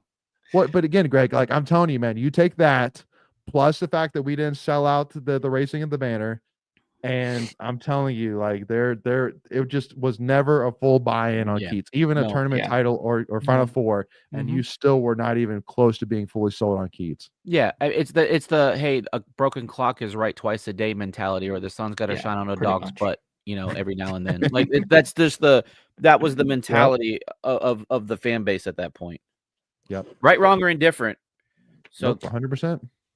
But again, and obviously, like we all have our own opinions for sure, no doubt about it. It's the hope is that the one guy at the top makes the right decision. But I mean, the fact that as a majority, you saw these moves, such as the fact that yes, that we literally had more signups after coach gets fired versus when Keatts won ass an East backwards. championship. Then also too, we had as a fan base decided that we weren't going to even close to sell out, raising the banner. Yeah. As a majority, there was a statement being made for both those things, in my opinion. Was that? So I know that game was a Monday night against a crappy opponent. Was it an early game or a later game? Does anyone remember? I'm just curious. Was it a 7:30 game? 7? Yeah. Yeah, I think I think a lot of it has to do with the opponent, right? I don't think no one cared about it. I think it was Monday like a night, directional yeah. school. Like, was it upstate? Something? Yeah, it was Is that who we USC played? Upstate. Yeah. Yeah, no one I'm cares pulling it about up right now. It was USC Upstate. Yep, you got it. You got to figure to get a better opponent. Like, it's still got to be a winnable game because that's what folks want to come, to see. And Yep. that just doesn't move the needle. Like, I think you can get a decent mid-major kind of opponent and raise the banner that night. There's failures on multiple levels with a lot of that stuff. So I mean, kind of jumping right to the question that we're all waiting for here, which is who's next. So Ryan Odom, Will Wade. Do y'all think? Do either of you think there's another name in this mix right now? I think there's definitely I think there's definitely more names than that, but I think yes, those are the two at the top that are the priority. Yeah. Do you think either one of them doesn't actually hold water? Do you think that they're like one of them just like it's just air behind it? No, not from what I've read. It seems like both would be very interested in, and then we are very interested in both of them. I just have a hard time wrapping my head around Ryan Odom being a legitimate possibility because he's at a school that doesn't have a football program that can give him. He's also about to add revenue sharing, so he's about to have a NIL bank of over $5 million. Well, they don't do anything else. Like, right, that's what I'm saying. So like they can legitimately have a $5 million plus NIL bankroll, and that's something that we easy. Yeah, couldn't offer. So that'd be my question is like the only thing I could think of is he comes to NC State to try and make more of a name for himself, which he could for sure. Yeah, I mean, that's always I think a factor. Like, it's just the prestige of the job. I mean, VCU can probably give him more money next year for like his roster, like between NIL and revenue sharing. But what about salary? Probably. But yeah, there's also salary, and I don't know. It's just kind of like when you're. Well, we can get to that one. We'll get to that. I just think there's always right the prestige of a job is always just always going to be a factor. But VCU's got a history, though. I mean, granted, it's not as deep rooted as NC State, but like they've done some things and they've won some. They had a Final Four run. They had VCU had a Final Four run, didn't they? Yeah, Shaka. Yeah. Because it was George Mason too. Yeah. I was listening to Gilio and Ovius, and I've heard it before, but they mentioned it again. That's their Final Four run was the reason we probably didn't end up with Shaka before Godfrey, because he just kept winning and kept playing, so we couldn't hire him.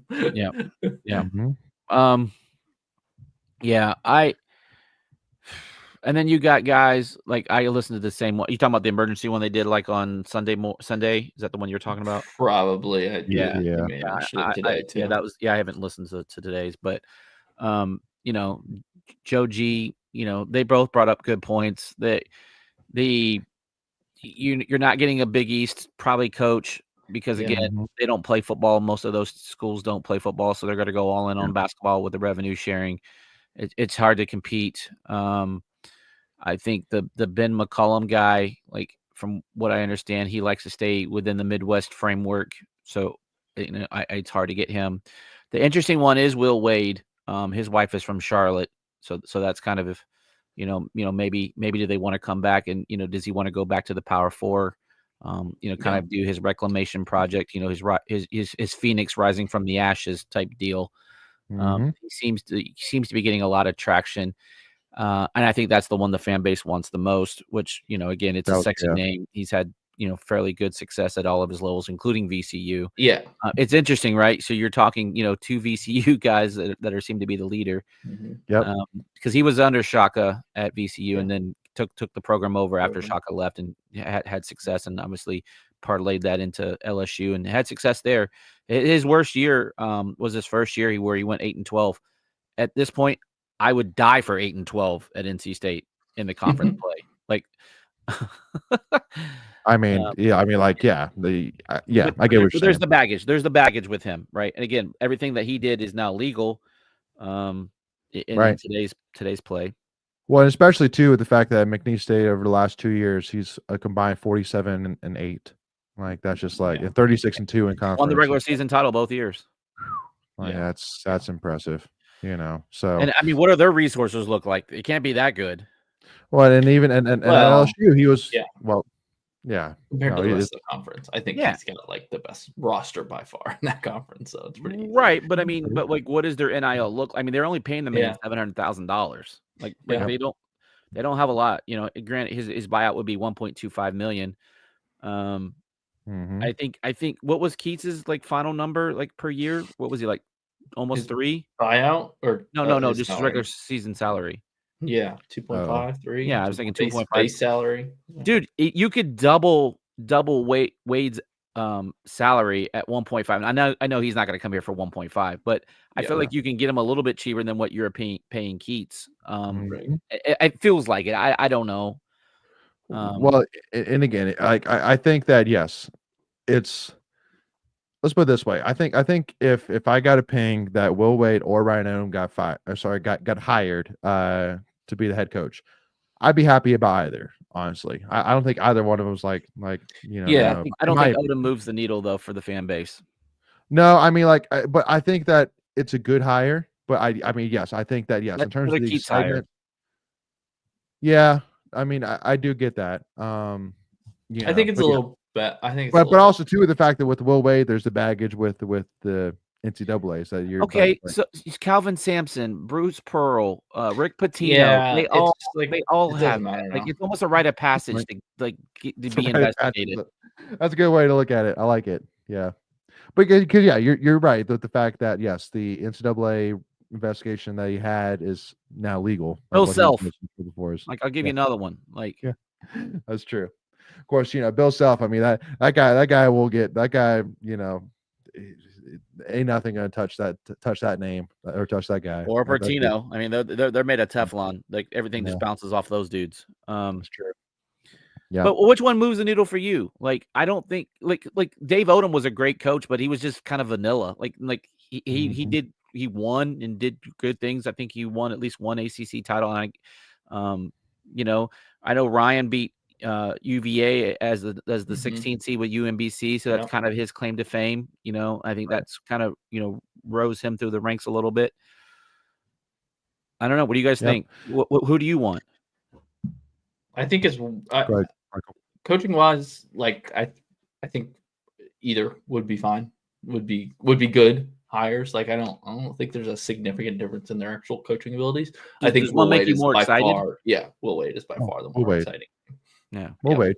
But also too with the fact, I mean, with Ryan, I mean, he's won everywhere he's gone as a head coach, which I mean that says something. With the fact that that's not like he just went to a school where just struck gold, in a very weak conference and went with it. Like at UMBC, at Utah State, at VCU, he had a over 600 winning percentage every single school. So I mean that says something that at least if he comes to NC State, that I mean he should be able to do what it takes to get us back where we want to be, which is competitive in the ACC. So Ryan Odom is 50 and Will Wade is 42. Yeah. So I mean, so honestly, now you say that even more too. Yeah. Will Wade is would be the better hire. Plus their manager's got swag. You seen that kid? Yeah, that's true. That's true. I mean, let's put it this way too. I think that Will Wade, if Will Wade got hired, I think that from a transfer portal, from a player perspective, that there would be more players that would raise eyebrows at it than Ryan Odom as well. Let me ask you this. Yeah. It's Carolina versus State. Will Wade is on the sideline. Ryan Odom is on the sideline. Who do you think Hubert's fearing more? Will Wade. I don't know. No. I think again, it's close for sure. I mean, let's put it this way: like we're kind of making the case, making it seem like it's night and day. Like it's not though. It's not night and day, but I Both do. are good. I do Both agree. would be good hires. Yeah. Both would be good hires. Yes, I wouldn't One's have a problem. just sexier than the other. Well, and obviously too, because from a yeah, like we'll keep it at that. But yeah, I mean, like I also too, I mean, because obviously we don't know what's going on behind the doors either with you know how much money they're going to ask for and you know what they're going to ask for. But so get that as well. So do they even want to leave? Like, do you want to leave? Like it might be neither of them. Like you know, like they're not the only options. You know, and they just seem to get the most traction right now for sure. But yeah, I mean, so I mean, but if we get neither of them, then we'll cave and hire. How does Sean that Miller, look? right? How does that look on Boo then? Again, maybe these two. Maybe there's here's the thing. There could be a lot of smoke screens with all of this. You know, people leaking information. You know, for their client or whatever the case may be.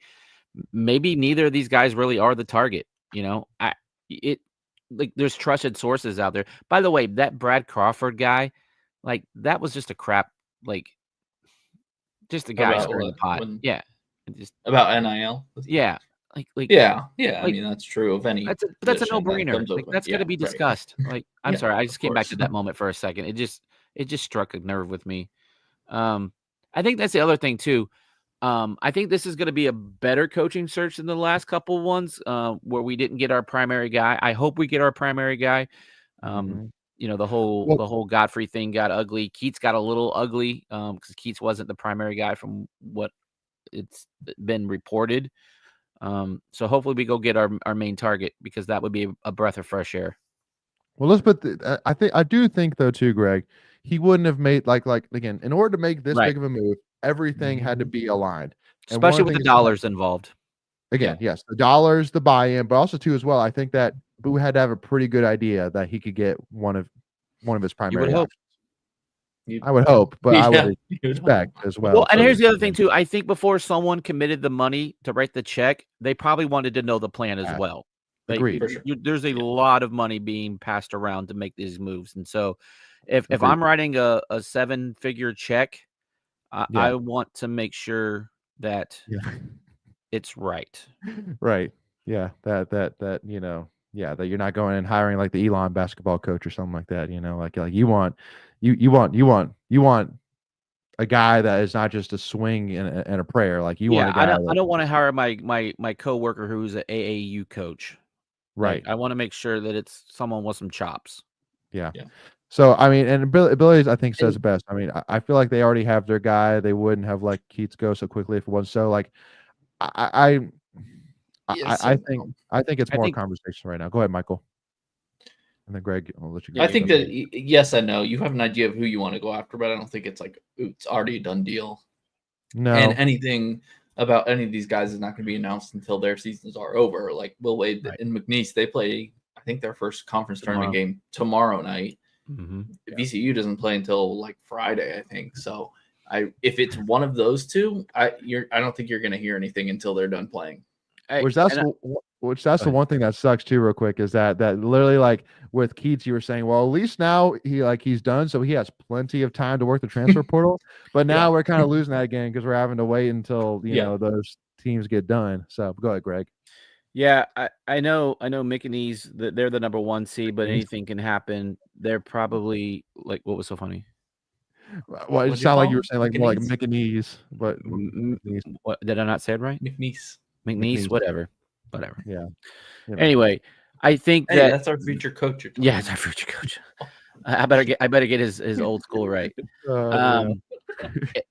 And don't forget, Will Wade was a target during the Keatts search. Like he was Right. one of the ones we were hoping to go for, but he was waiting for Mhm. Clemson, and so that never materialized. And maybe it's better to get him on the second round, because of all the stuff that went Well, down. yeah. Especially with us coming out of the Gottfried era, like that wouldn't have probably been the best look. Yeah. So it's Yeah. funny sometimes how these things work out. But will they probably have a chance to get an at-large bid if they don't win their conference? McNeese, no. VCU, maybe. Yeah. Because So VCU, I think, won the regular season, so I think they might have a good enough resume to get in. yeah, But McNeese will definitely need to win their conference. yeah. This may play out faster than we think. Right. If they lose Tuesday night, we can have a new coach on Wednesday. Which I don't really want that. I'd rather have a coach who's coming from from the top than coming from the bottom, kind of deal. Somebody needs to start tracking the private planes of all the big Wolfpack club donors to see where those things are going. Yeah. Yeah. Oh, what's happening now? I do want to throw out one idea to you. So we take the Miller brothers, co-head coaches, Sean and Archie Miller, co-head coaches. Co-head coaches. Can I mute Miller you? Brothers Unite. What's that? Can I mute you? Because that's never happening. That would be disgusting. The way that they've bashed the program, because Archie obviously played. Sean Miller was an assistant coach. Archie was an assistant coach as well, if I'm remembering correctly. Correct. We got spurred both times from both of them. Again, in the most recent coaching search, because Archie was the sexy name during the hire. By the way, can we just put these things to bed? Like Archie Miller, Sean Miller, Justin Gainey, Julius Hodge. Can we just stop with those names? Julius Hodge. You're throwing that name in there too. I don't want Julius Hodge. Don't soil your good name here, sir. It just. I think, by the way, he would never take more that legit candidate than any of those. Yeah, sure. I get why fan bases want to do it. They want to relive, quote unquote, the glory days. I get it, but it just doesn't work out. Well, especially because again, yes, Julius Hodge. If you think about some of the greatest basketball players that's ever played NC State, Julius Hodge is at that list. Philip Rivers is the greatest quarterback to ever play NC State. But if he came here and as a coach, and fan base would turn on them so fast. Then yeah, exactly. He played quarterback for us. Was he good? Exactly. No, don't do that. Don't do it yourself. Don't do it. Same thing with Julius Hodge. Don't do it. It'd be a cool storyline. It would probably help us for 5 minutes. But that's about it. As soon as you lost your first game, you lose half the fan base. Exactly. They don't care about what you did as a player anymore. So, yeah, that's a good point. But I mean, any other names that really kind of pique y'all's interest at all? The coach's search has really come down to those two guys. Some of the things that Joe G put out makes sense. These guys know each other. There's connections. There's always a connection. Yeah. You keep names in the Rolodex. Yeah. Case in point, Sidney Lowe. Absolutely. Richard Pitino, but I don't think that's happening. I don't think Pitino's a thing. Because again, they're all low to Keatts because Keatts was on the staff. I just don't see that happening. And he does have Power 5 experience at Minnesota, but he was bad at Minnesota. That's why he's back down in New Mexico. So yeah, again, Julius Hodge is the same way. Not that he's in this discussion for this job, but he's very loyal to Keatts. Anyone that's loyal to Keatts would never take the job after Keatts. Maybe the next cycle they may come through, but not this cycle for sure. Yeah, because remember, this is the guy that full on bashed NC State fans, saying when are State fans going to be appreciative of what this guy's done? And so apparently we weren't wrong, but anyway, I digress. Yeah. So, but I mean, it is kind of interesting that I think we're going to have to wait a little bit more, unless some crazy happens, where whichever one Boo's really talking to loses. So, but how important is this to Boo's legacy for you guys? Oh, huge. Oh yeah, huge. Yeah. I mean, it's big. I mean, I would say for any athletic director, hiring a softball coach is great. Hiring a volleyball coach is great. It definitely helps for sure. Coach, yeah, soccer coach, but hiring a men's basketball or a football coach, those are really where you let your boot shine. That's where you really figure out what you Yeah. truly are. And Debbie did both. I just Debbie think, did all three. That's yeah, right.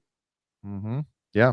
Yeah. So yeah, no, for me, this is like I think this is setting up where Boo could leave this looking like an absolute rock star, or he could look like A chump. a chump. That's I was like, what Yeah. word could I use for it? He could look like Yeah. a chump. Michael, what are your I thoughts think- on that question? I don't know. I think he's built up the athletic department building on what I agree. Dario did. I mean, he's been here 6 years and it's still been very successful. So He's had some really good I don't hires. think it's like a total. I don't think he's like his tenure becomes a total failure if this new No. hire stings. But Mm. it's definitely a big. It's definitely a big move.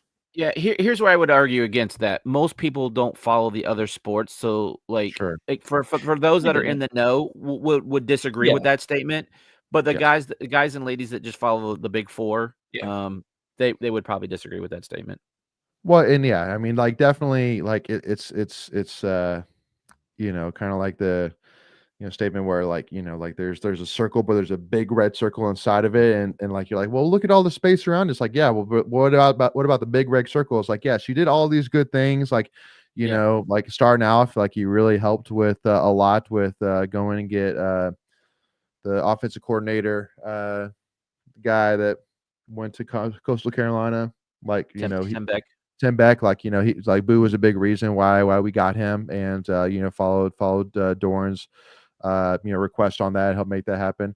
But obviously too as well, like it doesn't help either that a lot of state fans still don't look at him in a good light because of the whole COVID College World Series situation, which obviously is there's that doesn't hold But you're water. you're never gonna win those people over. Exactly. They've already made their Especially mind up.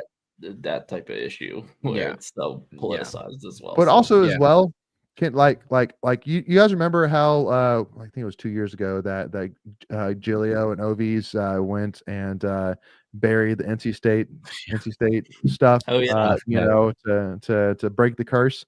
Yeah. Like, can we get like whatever we have from that embarrassing, awful, like unforgivable loss to Virginia Tech, like the box score, the jerseys we wore for that game, like the basketball rims, the nets, like everything, and just bury it 20 feet under and just finally put that behind us now. Yeah. Like, because unfortunately that was always going to hang over Keatts' head as long as he was here. Right. That was never going to be forgotten. 24. Nope. And I was there in person for it, y'all, and my eyes still have not recovered. Like my left eye still switched once every so often. I watched the whole game, but like I don't. What? And again, How do you score 24? I was there. I'm telling you, That's dude, crazy. Literally, I was like leaning over, like trying to look at it, like from the side to see, like is there a plastic cover on the brim the that rim like take off? Like I was trying to see if I I was think like a reflection. Like, Think about it this way: George Mason last week scored as many baseball runs in one inning as we did in basketball for a complete game. Yeah.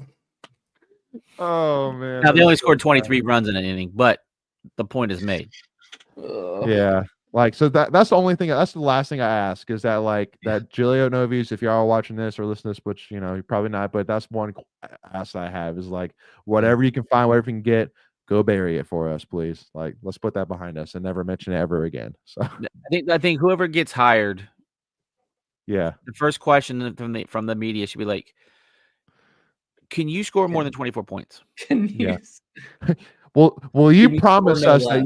that every single game that we ever play, you will always score at least 28 points a game at the very least? 25, yeah. You will never score any lower than that. Yes. Okay. Thank you. We appreciate that. Oh god. But also too, again, the fact that Virginia Tech was also insanely bad too. No, but, they were. Yeah. But again, 2 of your historically worst seasons came under Keatts in the last 4 years. Like, yes. And one of your historically best. how It's crazy is that? But that's kind of basketball now in a weird way. right. Like, granted, again, you're like I gonna see said, that we were more. still 17 and 14 that year, like heading into the ACC tournament. Well, in my opinion too, like a little bit of this is kind of the Belichick Brady like debate a little bit too, where now that he's got fired, like now wherever you had DJ Burns and specifically DJ Burns, but also too DJ Horn, like on your all-time like list, whether it's like the most important, the most influential players, like DJ Burns and DJ Horn have Did gone you up a see spot. somebody did that list today? There was actually somebody. It was like the no. DJ. Yeah, it was one of the burners. DJ Funderburg's burner account. They had the top 10 players ranked. It was Like of all ironically, time, yeah, no, of the Keatts era. okay. Yeah, Burns got to be number one, is he not? I think he was definitely number one. He's got to yeah. be. Even The though DJ even though, Funderburg burner account only ranked himself 6th. well, I mean, but I'm certain Turquavian's probably number 2, I would assume. Oh, Turkravian was like 5 or 7. Like he was. Yeah, Heck no. yeah. Heck I'll no. find it. I'll find it and keep talking amongst yourselves while I pull this. Well, up. and yeah, but yeah, I mean, I would say like Turquavian, in my opinion, in terms of talent, like Turquavian was insane, but I think that DJ Burns, his skill set was just unstoppable. But I think again, I think there's a difference there between the talent, but then just that talent that DJ Burns had was just unstoppable. All right, you ready for it? Go for it. Yeah. All right, number 1. All right, let's see if you guys can guess these. How about that? That's good. That's a good thing. So wait, so we're doing top 10? Yeah, his top 10. Okay. Of the Keatts All right. era. So I think we said number 1, right? DJ. And by the way, these are all legit people. Like no one funky. Like no funky names. Like I think he genuinely tried to make a stab at this. But go ahead. So here, even better. Let's do it. Let's do it like the YouTube short style, where it's like name the guys in the top 10 kind of deal. Like, okay. And so DJ Burns has got to be on there, obviously. Number 1. Number 1. Yep. Michael, you got one? We'll go back and forth here. We only said DJ Horn. He is number 2. Wow. Okay. So Turquavian, you said was number 7. 7. No, that's not. Hold on. Keep going. Go ahead, Michael. There's a lot of. Markel was number 3. Ooh, wow. Hitting it. I didn't see this, so I'm going totally blind. Sadiq Bey. No. He was a lock. He was a lock. He was a better lock than Bam. Yeah, right. Jarkel Joyner. Jarkel Joyner is number 4 on the list. Okay, we're doing good. Wow. Holy smokes. Okay. Devin Daniels? No. I feel like he's better than most people will give him credit for, but yeah. He didn't get enough credit. And I did say Funderburk is on the list as number 6. So take that with what you want to do with it. High for Funderburk. It seems a little bit of a stretch. Agreed. So now you have 8, 9, and 10. So I'll say it. What's that? Who's 5? Oh, we haven't talked 5. 5's still available on the list too. Yeah. Okay. 5 was a transfer. No. Hold on. So Preacher Man says CJ Bryce. This is CJ Bryce is on the list. That is number 5. True, he's good. Okay. So there's 2 names I'm thinking of. And I mean, one is playing in the NBA right now, so I'm going to pick that guy. Or not in the NBA. He's in the league. He played some in the NBA. Omer Yurtseven? No. Nope. Mm-hmm. The last 3 were all transfers into the program. Well, okay. One wasn't really a transfer. Okay, Michael, you got another guess? I could be wrong about one of these names, but one is definitely a transfer. Well, I mean, like the other name I was thinking of was Jericho Helms. Helms. Which, that's dang, okay. These last 2 of the last are a little bit of a stretch. Wait, I'm thinking, is it the guy from his first year, the transfer that hit like Freeman? 8? Freeman? Al Freeman, no. Oh. Thank you. Well, thank you for helping me with that name, Michael. Yeah. All right. One had a brother that played another sport at another school. In a different sport. Torin Dorn, number 8. I forgot about Torn. Yeah, he was good. He was okay. Last okay. 2, 9 and 10. Okay. One was a transfer in, played under a Hall of Fame coach. Ooh. Played under a Hall of Fame coach. Very recent. At the previous school. as of last year. Casey Morsell. Casey Morsell was number 10. Yeah. That's solid. And one then one is not an American. Robert Dillingham. Sorry. No. Modiar? Modiar was number 9. Yeah. Yep. I mean, again, it's not a bad list. Not a bad list. I mean, I think the list is solid. I think the order is kind of like I think you have a little bit of recency bias, a little bit with those. Correct. Last I would two. agree with that. I would agree with that. But hey, they were a Final Four team, so like right. Yeah, I get it. But if I were to make a team, I think KC should be higher than 10. Like honestly, yeah. Like I would go 6, 7 for KC. Just because how good he was on defense. I mean, like Funderburk down. Yeah, Funderburk down. Yeah. Well, I mean, but we can all agree it would start off with DJ Burns, then Terquavian. Like, does anybody? I think Terquavian has to be top 3. Yeah. I mean. Yeah. I mean, Sebron's not even on that list. I think the DJs 1 and 2. Oh yeah, Sebron. But he was just on the team that was so bad that one year. Yeah, right. And that's what happens when you start making these lists. Like what about Dennis Parker Jr.? Or not Dennis Parker Jr. My goodness, Dennis Smith Jr. Well, he was under Gottfried. Well, he was under Gottfried. He wasn't even. It's right. He didn't make a year under Keatts. No. Braxton Beverly. He was good. He had one shot. He had one shot. Yeah, he had the shot. Did he take it? He did. Yeah. No. So yeah. No. But yeah, I would. Yeah. No. I think Sebron's got to be on that list. So here's another thing to think about too. If we're talking did you say it's what was the category? Top 10 Keatts players. Top 10 players under Keatts and the Keatts. Yeah. Sebron's on that list. Yeah, I guess it depends on how you define that because Sebron talent-wise, Sebron's definitely up there. Yeah. But here's something we didn't even talk about during the Keatts era. He got no people drafted into the NBA. Ouch. That's not what you want. It's not the end-all be-all stat, but doesn't help. I mean, but it's like he was good at finding good college players. I mean, like DJ Burns, right? Mm-hmm. Burns. Well, it's just like their profiles are not NBA profiles, but that doesn't right. No, and that's fair, but again, there wasn't consistency in that. Like, no, yeah. And for being such a quote unquote good talent evaluator, I think there was definitely misses. Like, a good fair amount. Heck yeah, no, 100%.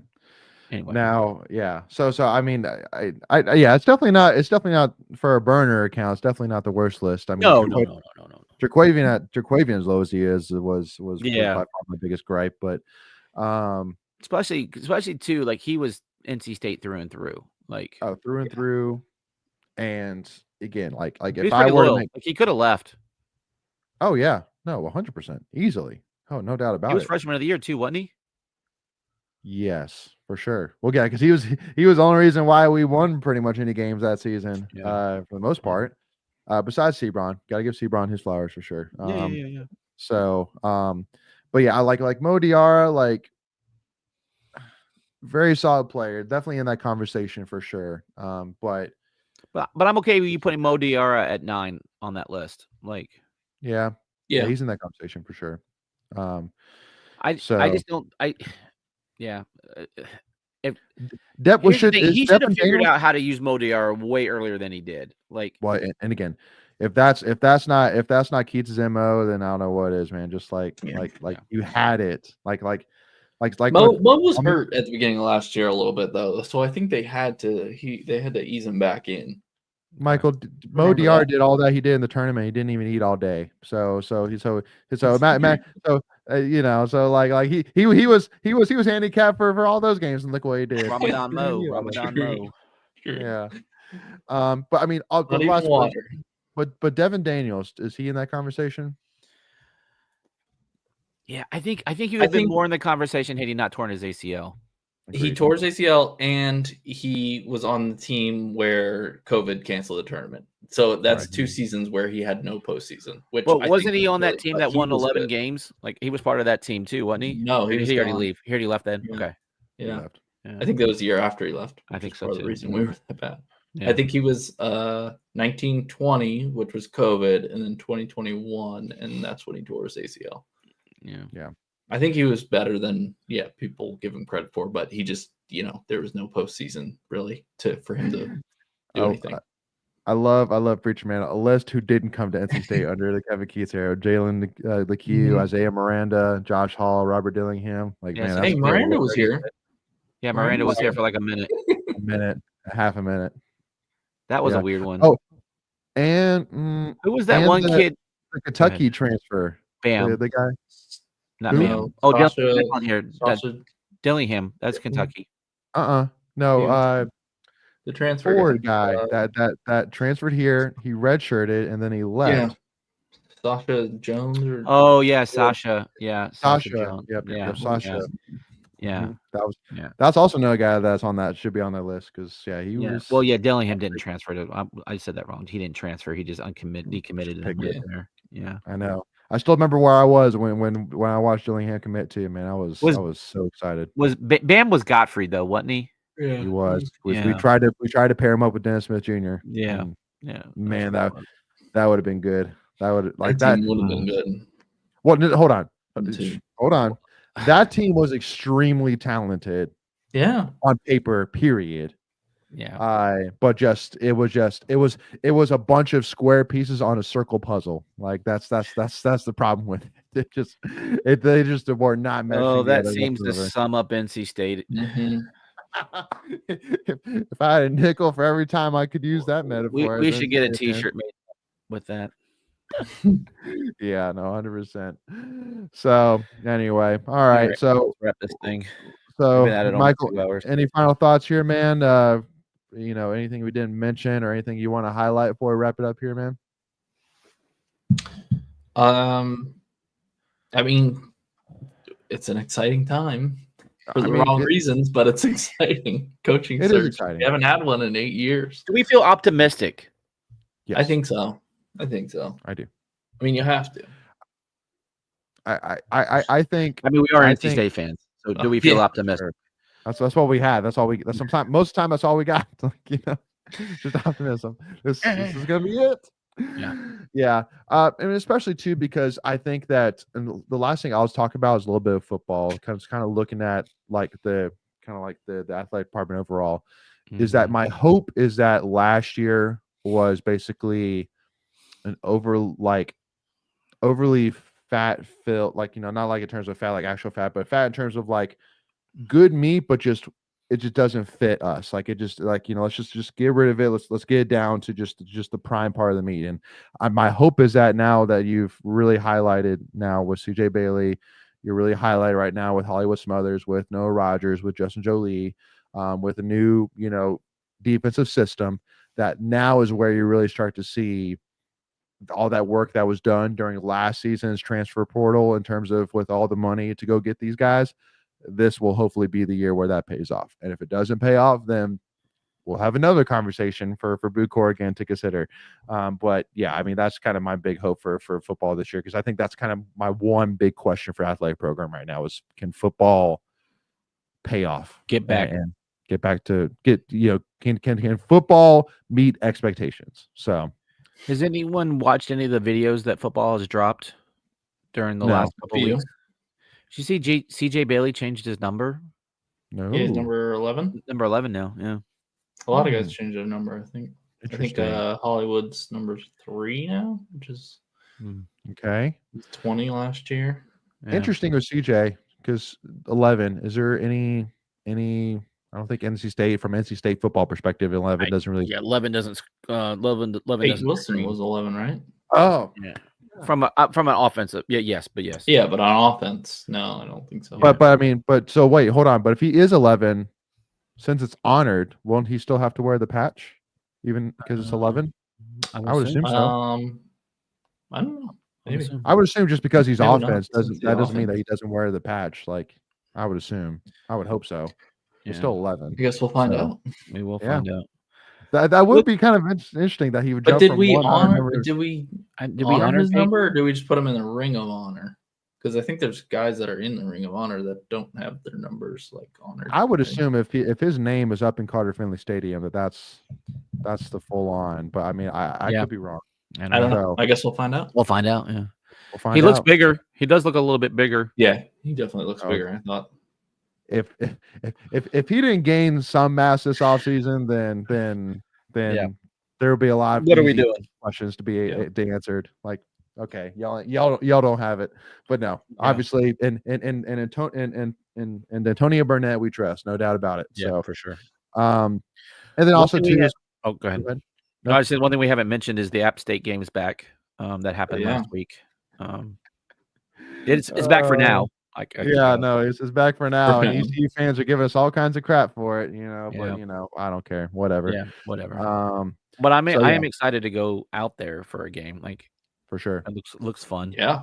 Yeah, That'll be very no, fun. absolutely. Apparently, they're doing some stadium renovations, and so that'll be ready in time. So you'll get a little bit bigger stadium. It needs it. Yeah, for sure. It needs it. Yeah. But also too as well, I mean, with softball, I would say, like, yes, Tough. this definitely hasn't been the season so far that we've wanted, no doubt. Playing hard. But again, I just still like, listen, y'all, Still I'm still sticking my flag. I've Yeah. told it before. I'm standing on top of the hill. I'm planting my flag, and I'm still planting my flag that Lindsay Leftwich is the answer. You got to give her time. Got to give her, time to get these recruits in, get her players in, and let her develop players as well. And then let's see what happens. So, but again, we're still early in the season. Give me a solid season, show me improvement from last season, and I'll be happy. So, Yep. Yeah, I mean, you lost 2 one-run games to Georgia Tech. you literally lost a game where you didn't give up a single earned run a week ago. That was Michigan. Yeah. Yeah. That's So tough. that's a rough one. So yeah, Yeah. no. So again, that's the only thing. And then lastly, bleep Miko Ranson. That's all I'm gonna say. But so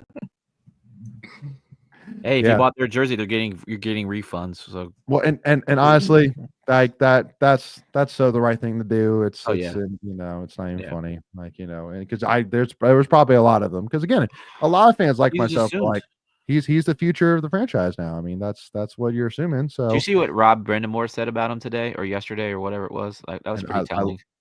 because again, it's Rob. Like nobody's gonna Yeah. say anything bad about Rob Brandamore. And so I mean, the fact, But but he the kind of fact, trashed the GM though. kinda, but I mean, but just like. I think it's frustrating because again, like this is his team, like Yeah. he want like not only just from that he's the coach, but just from the fact that like Yeah. this is a program Yeah. that he helped build as a player, and Yeah, so he for wants sure. his team to be successful, and so Yeah, he's very invested.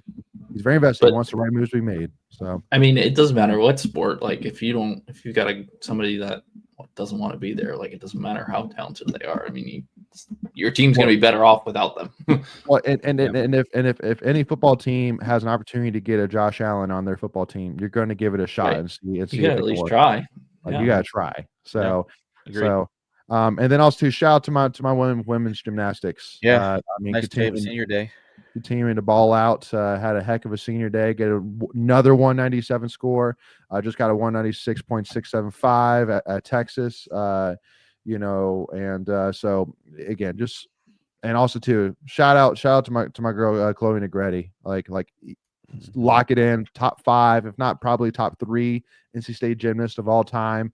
And she is absolutely getting just absolutely screwed over, not getting one single 10. She's had, if I'm not mistaken, she's had 4 9.975. So which means that one judge gave her a 10, one judge did not.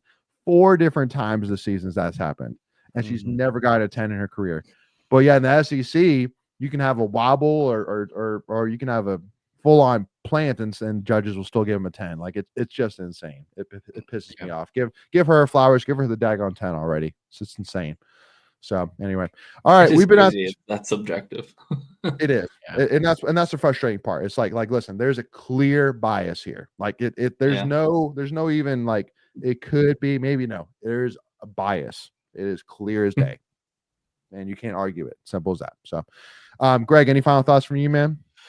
Nope, just keep the winning streak going. Baseball, 8 in a row, going for 9 tomorrow, and then just go get 3 more on the weekend. I love That's it. where I'm locked in at. Yep. As Preacher Man says, go Pack. We appreciate y'all Always. sticking with us through this. We said it from the get-go. That's why we started early, because we knew we had a ton to get to today, but we wanted to get through all of it. And we did. So we appreciate y'all. We'll see y'all soon. Make sure, if you haven't already, make sure to hit that subscribe button, hit that notification bell. If you enjoyed this live show, make sure to hit that like button. And if you're listening to us on iHeart, Apple Podcasts, Spotify, wherever you listen to us, leave us a 5-star review as well. We greatly appreciate that. But we'll see y'all soon, and can't wait to see where things go a week from now. So we'll see y'all soon as always. Go Pack, y'all. Go Pack.